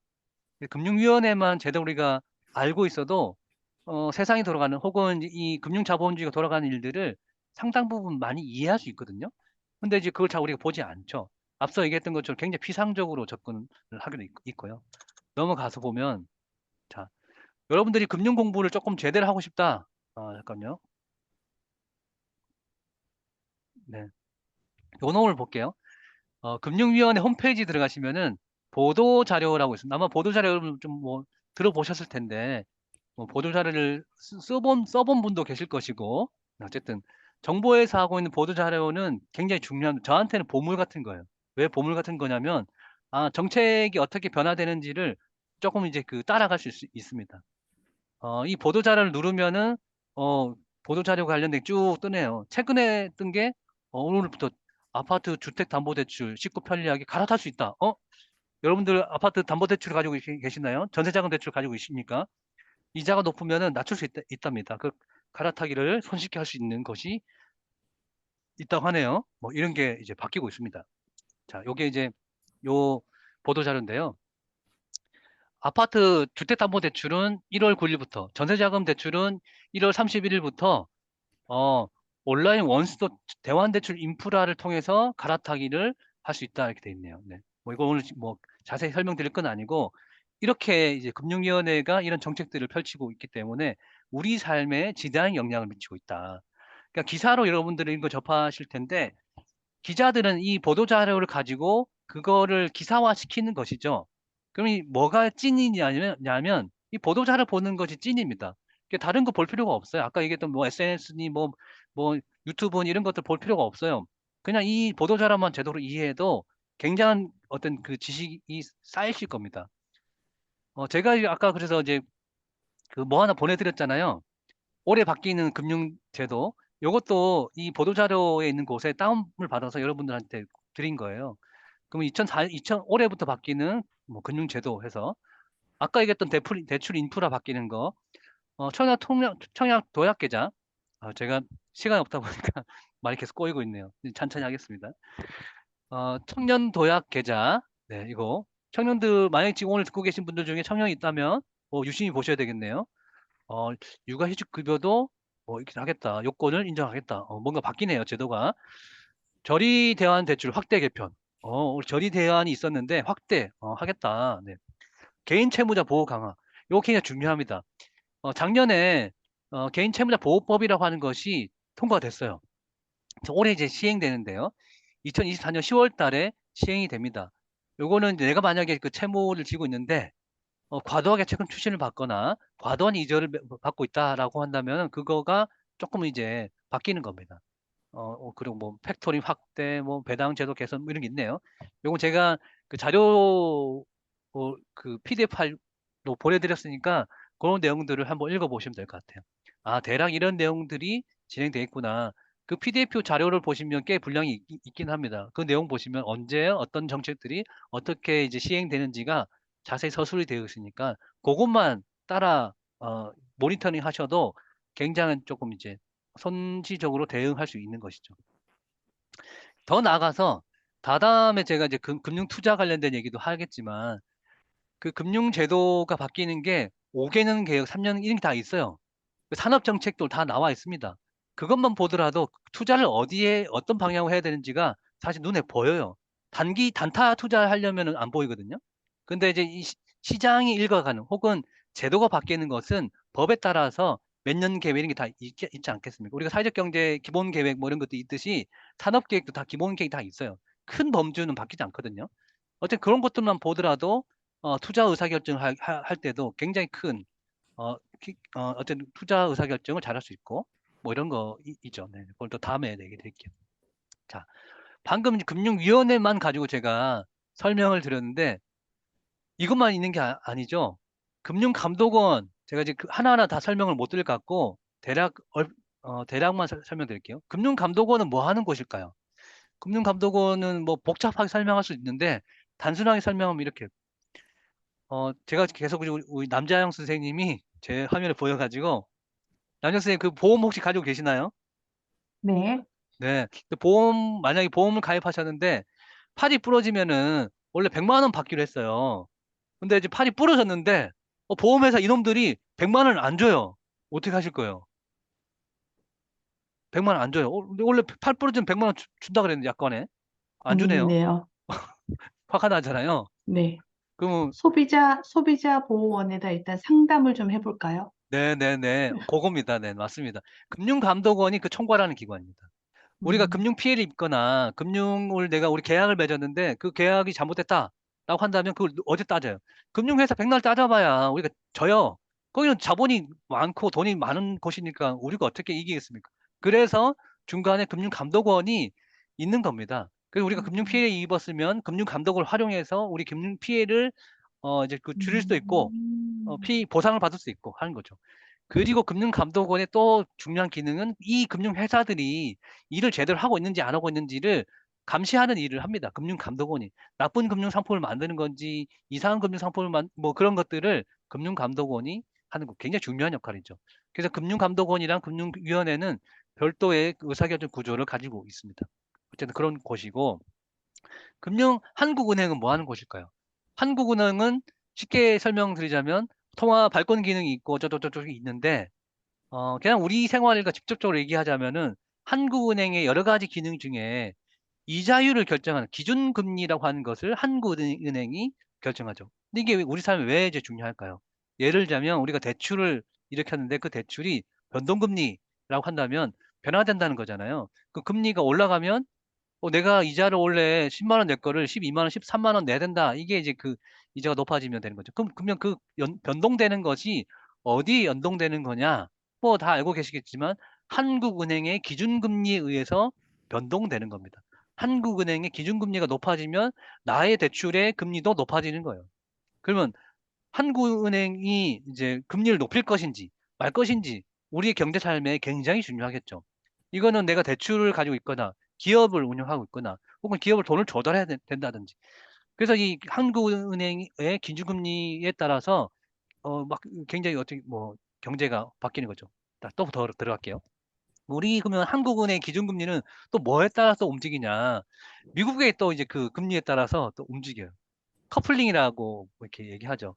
미국이 막 움직임에 따라서 우리도 움직이게 됩니다. 우리 환율에 따라서 이제 움직이게 되는데, 그거는 이제 우리가 경제가 연결되어 있기 때문이죠. 제가 좀 아주 단순하게 설명드리는데, 그 정도만 이제 이해하셔도, 한국은행 어쨌든 굉장히 중요한 곳이구나.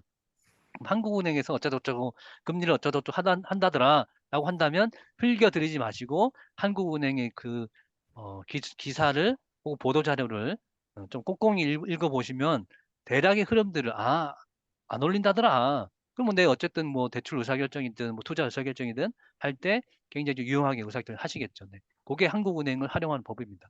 자, 그러면 그 예금보험공사라고 있네요. 예금보험공사는 뭐 하는 곳일까요? 우리 입장에서. 예금보험공사. 자, 그러면 또 하나. 예금자 보호법 들어보셨나요? 자, 예금자 보호법에 의해서 우리는 얼마까지 보호를 받죠? 이 3천만 정도는 원. 5천만 원. 네.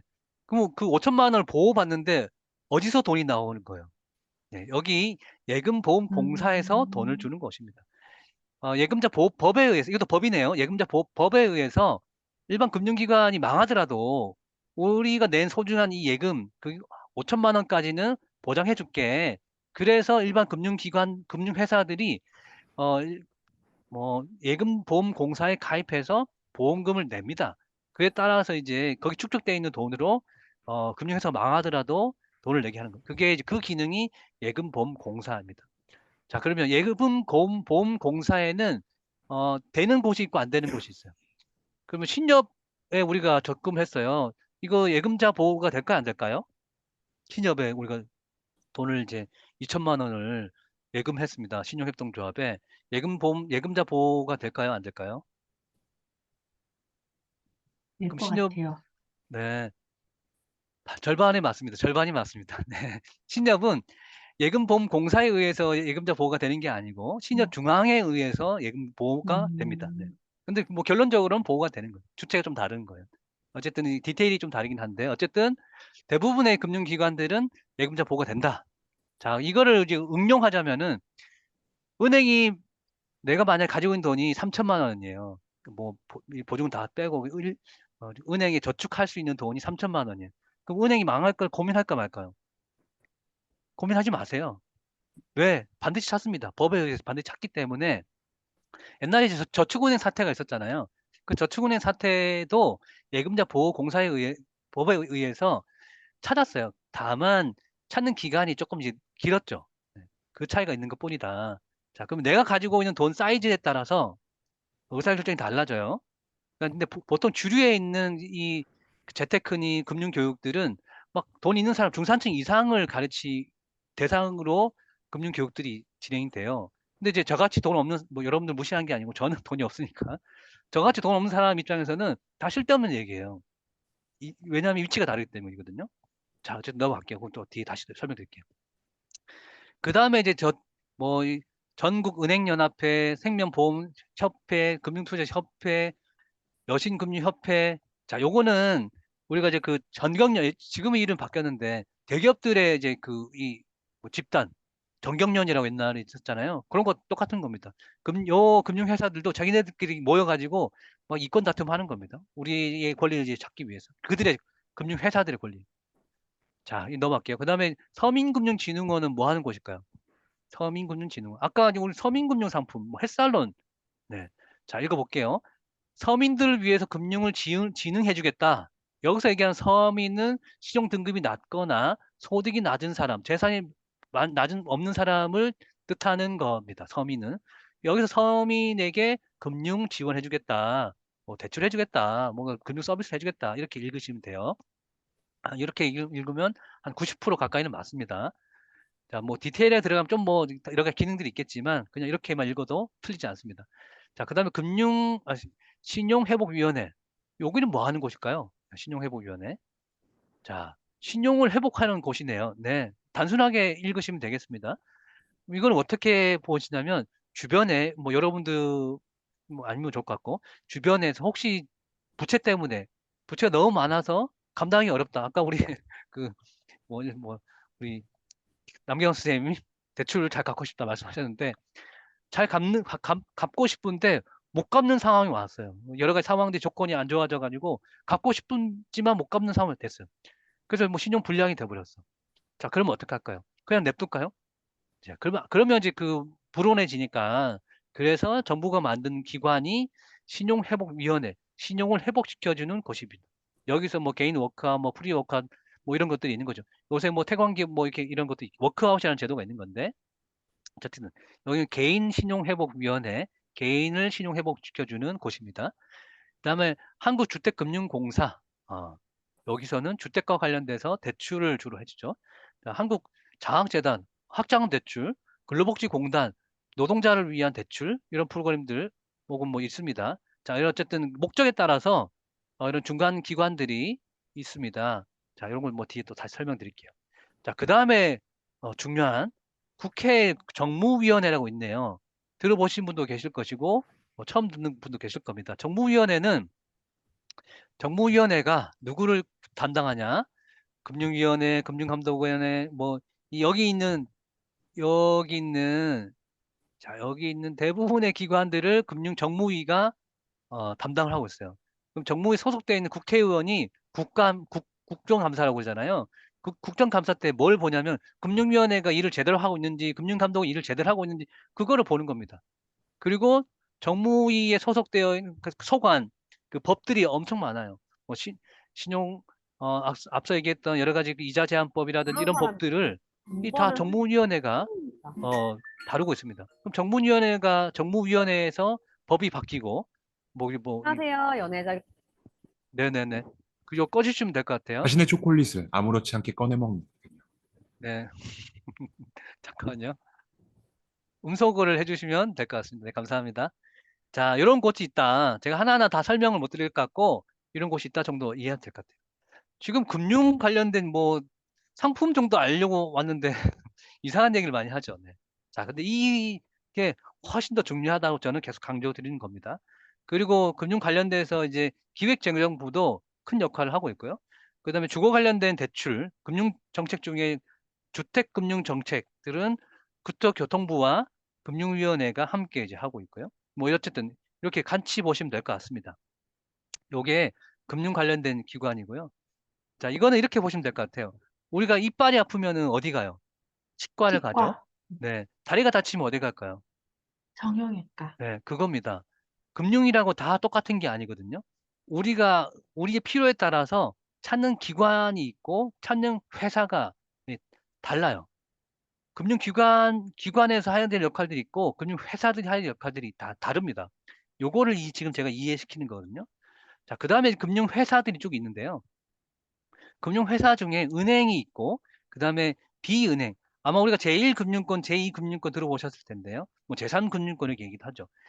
제1금융권이 그냥 은행이라고 통칭하는 것이고, 제2금융권이 전문 용어로는 비은행이라고 얘기합니다. 그 다음에 제3금융은 뭐 일반 은행이 아닌 뭐 사채 뭐 이런 것도 얘기하는 건데요. 은행에서는 크게 이제 일반 은행과 특수 목적 은행 이렇게 나눕니다. 일반 은행은 우리가 알고 있는 이제 시중은행, 죄송합니다.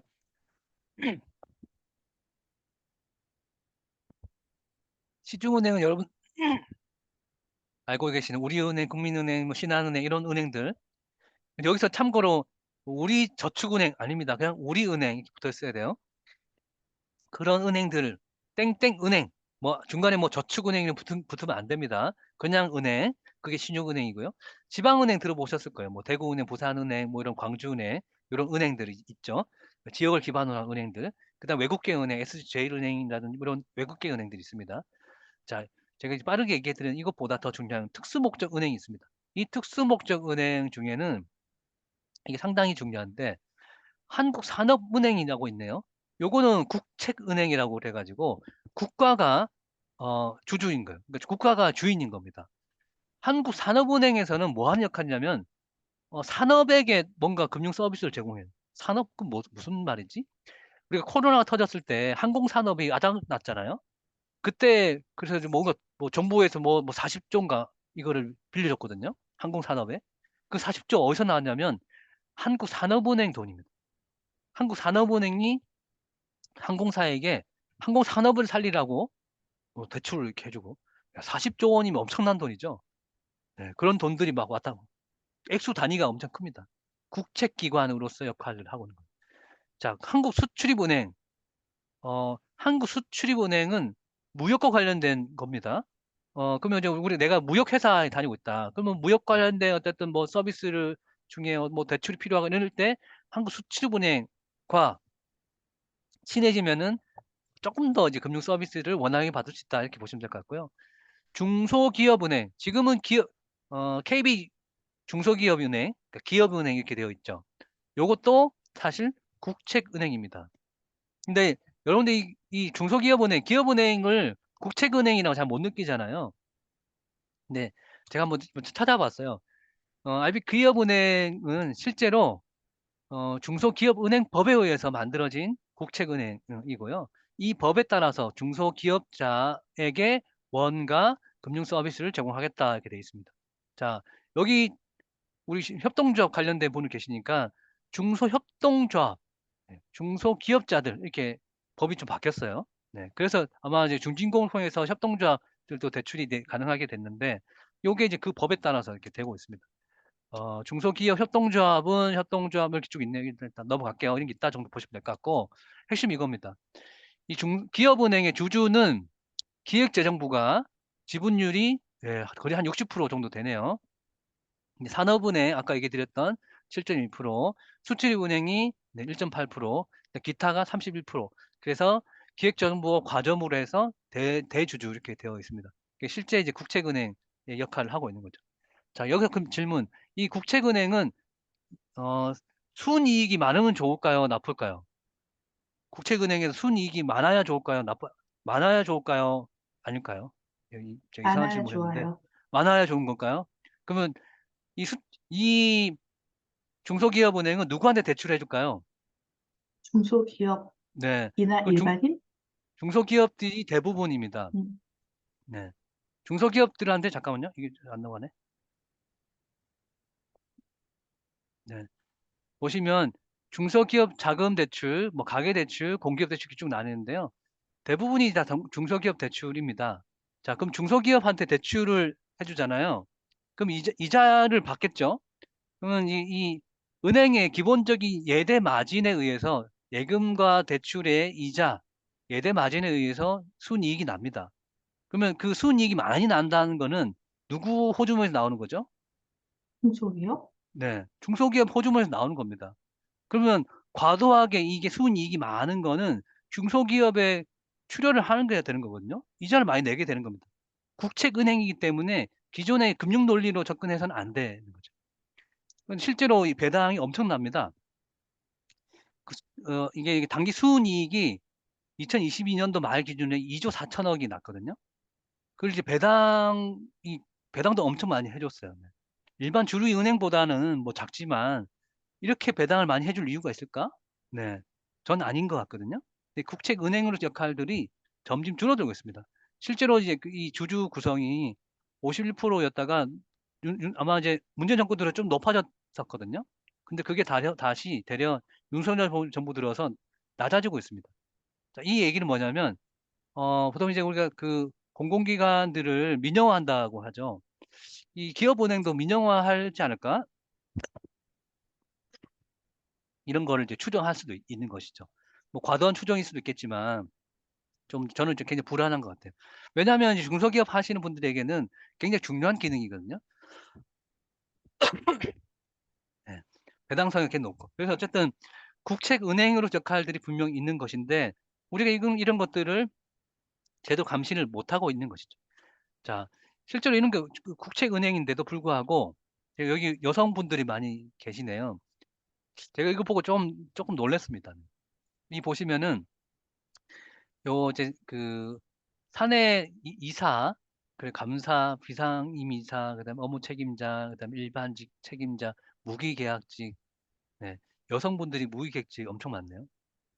네, 네, 이것도 저는 뭐 페미니즘 관점에서도 조금 접근해 볼 필요가 있겠다. 최소한 어쨌든 이제 이 뭐 국책은행이라면 이런 것들을 조금 이제 좀 개선해야 되는 거 아닌가 싶고요. 실제로 국책은행이기 때문에 금융위원장이 제청으로 대통령이 임명합니다. 네. 이 기업은행 은행장은 그래서 이제 대통령을 누굴 뽑냐에 따라서 굉장히 달라질 수도 있는 부분이다. 라고 볼 수 있죠. 네. 그러니까 대통령이 임면하는, 그러니까 이제 뽑는 엄청 만 명 이상 되는 걸로 알고 있습니다. 그중에 이런 거 다 포함되는 거거든요. 그러니까 이제 어떤 정치인을 누구를 뽑느냐도 상당히 중요하고 우리 삶에 지대한 영향을 주게 됩니다. 정치라고 하는 것들도 저는 무시할 수 없다라고 보고요. 자, 넘어가겠습니다. 그 다음에 이제 뭐 농협은행이라고 들어보셨을 거고 수협은행 들어보셨을 거고 그다음에 상호저축은행 앞서 얘기했던 뭐 우리 저축은행 뭐 무슨 저축은행 이런 것들 다 여기 상호저축은행에 들어가고요. 그 다음에 여신 전문 금융회사라고 있네요. 여기는 일반 우리가 은행에 가보면 은행은 크게 두 가지 업무가 있습니다. 크게 보면 하나는 수신 업무가 있고요. 하나는 여신 업무가 있습니다. 수신 업무는 돈을 받는 거, 은행 입장에서는 예금한다고 우리 입장에서 예금하는 거, 그걸 수신 업무라고 그러고 여신 업무는 돈 빌려주는 거, 이걸 여신이라고 합니다. 여기는 보니까 여신 전문 금융 회사네요. 네, 신용카드 회사에 우리가 예금하지 않죠. 쓴 대금을 납부합니다. 그러니까 캐피탈, 할부 금융사 이런 곳이 다 여신 전문 금융 회사입니다. 요거는 이제 아까 얘기했던 것처럼 그 병원의 종류 뭐 이런 거를 얘기 드리는 거다라고 보시면 될 것 같아요. 기능들이 다 다르고요. 그다음 상호금융 이 말에서 뭔가 상호적인 관계가 있어야 원활하게 금융 서비스를 이용할 수 있는 것이죠. 신용협동조합 많이 들어보실 수 있을 텐데요. 뭐 처음 듣는 분도 계실 수 있으니까 신용협동조합은 뭐 지역이나 단체나 이렇게 해가지고 이 신용협동조합의 금융 서비스를 이용하려면은 조합원으로 가입을 해야 온전히 신용 서비스를 이용할 수 있습니다. 뭐 비조합원 제도도 있긴 하지만 조합원이 되어야 온전히 어떤 금융 서비스를 이용할 수 있죠. 농협협동조합은 아무나 가입 못하죠.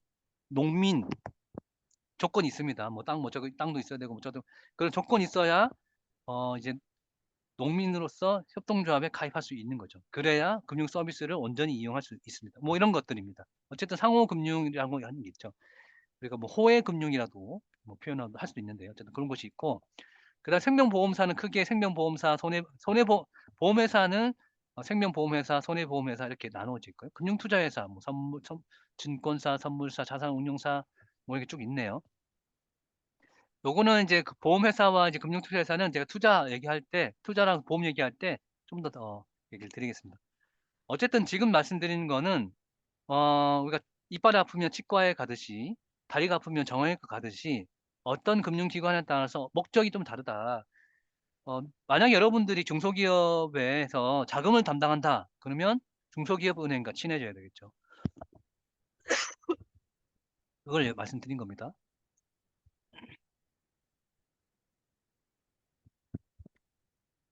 자, 그러면 여기서 이제 제가 이제 금융회사 중심을 얘기했는데 금융회사와 좀 다른 조직이 있습니다. 이 사회적 금융과 사회적 금융 조직이라고 하는 것이 또 있겠죠. 요거는 이제 아까 제가 서두에 좀 말씀드리긴 했는데 좀 더 봐볼게요.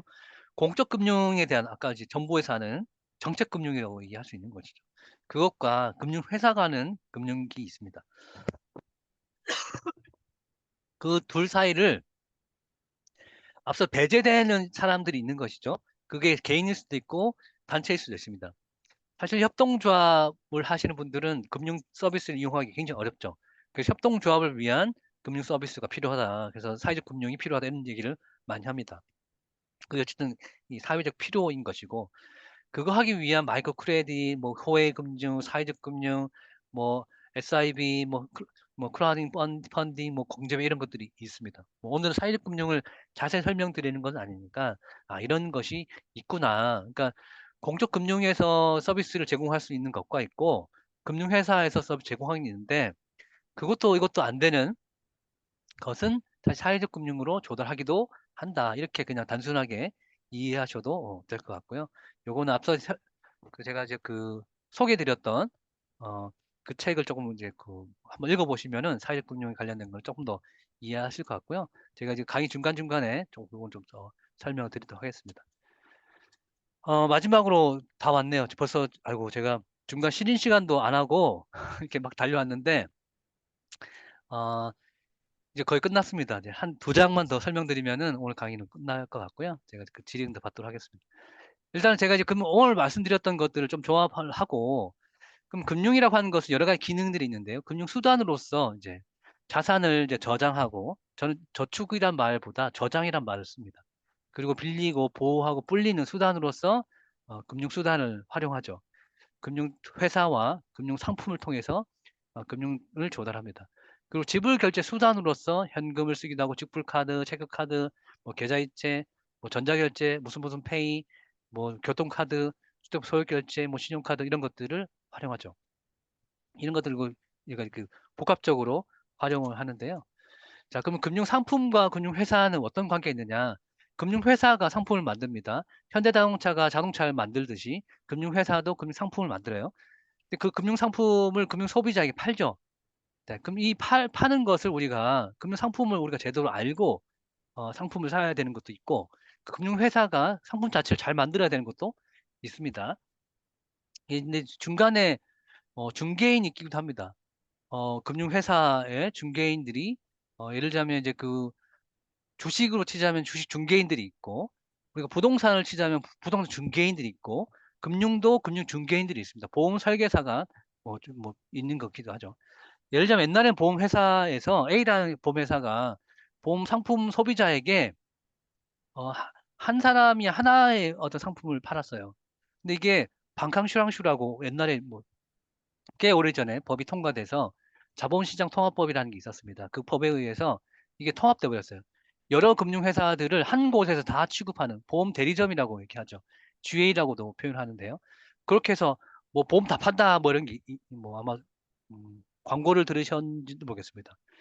그리고 약간 좀 복잡해진 측면이 있습니다. 근데 보험 회사에서는 GA 그러니까 대리점에서는 우리는 다 모든 것을 다 조사해 가지고 당신에게 맞는 거를 권해준다 이렇게 얘기도 하죠. 어쨌든 이렇게 좀 복잡해졌다라고 일단은 이해하시면 될 것 같고요. 자, 이런 복잡해진 어떤 상황에서 잠깐만요. 이걸 일단 넘어가고요. 자, 그러면 금융 상품을 우리가 어떻게 선택해야 되는지 개별 금융 상품을 선택하는 방법들은 제가 다음 주부터 계속 말씀드릴 거예요. 다음 주에는 저축 프로그램, 뭐 그다음에 뭐 대출, 뭐 보험 이런 것들을 다 짚어드릴 텐데 일단 큰 개괄만 말씀드릴게요. 어떤 우리가 금융 상품을 선택할 때 몇 가지 기준들이 있을 겁니다.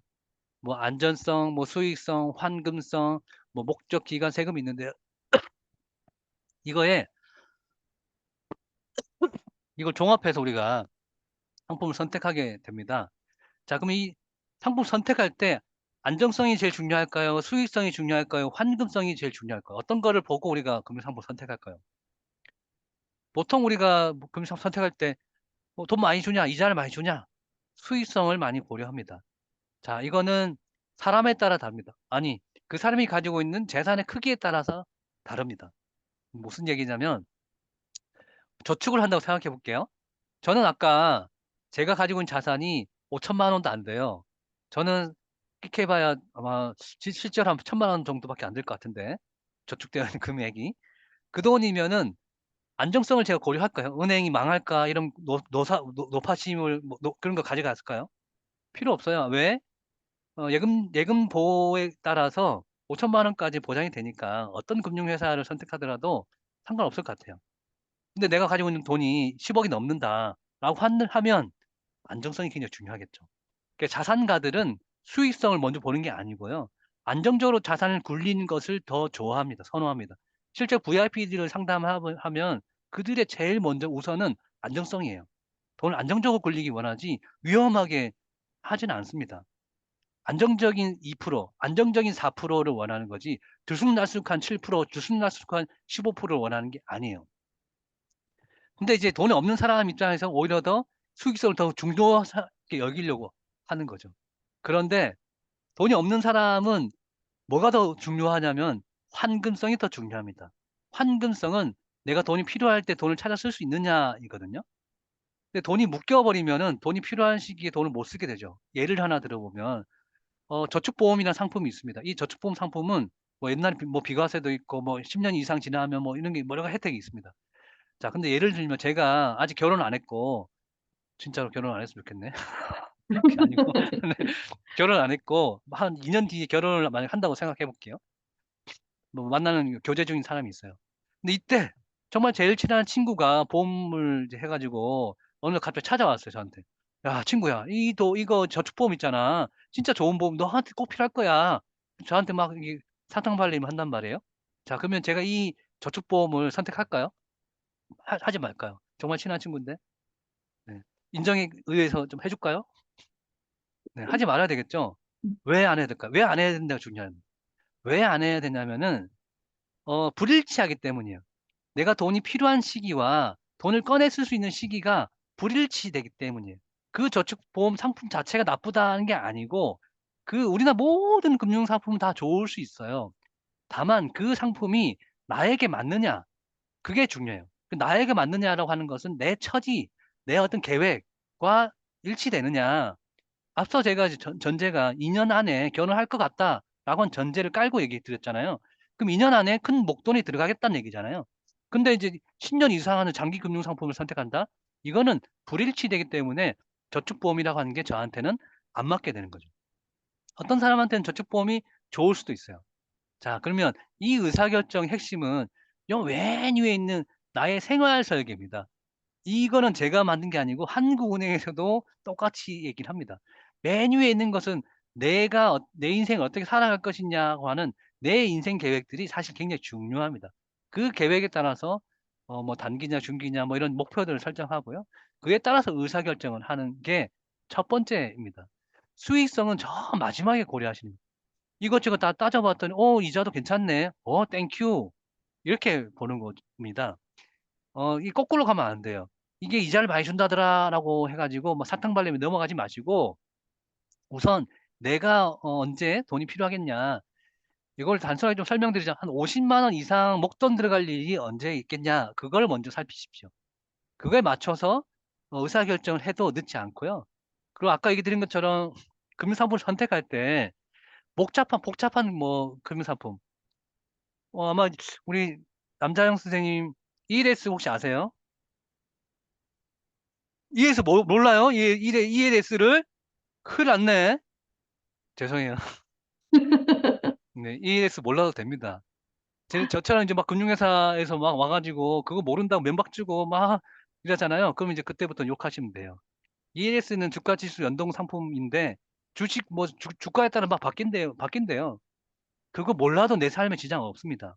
자, 그 모른다고 해서 내가 쪽팔리는 것도 아니고 모르면 가입 안 하는 거예요. 알면 하십시오. 아는 것만 해도 늦지 않습니다.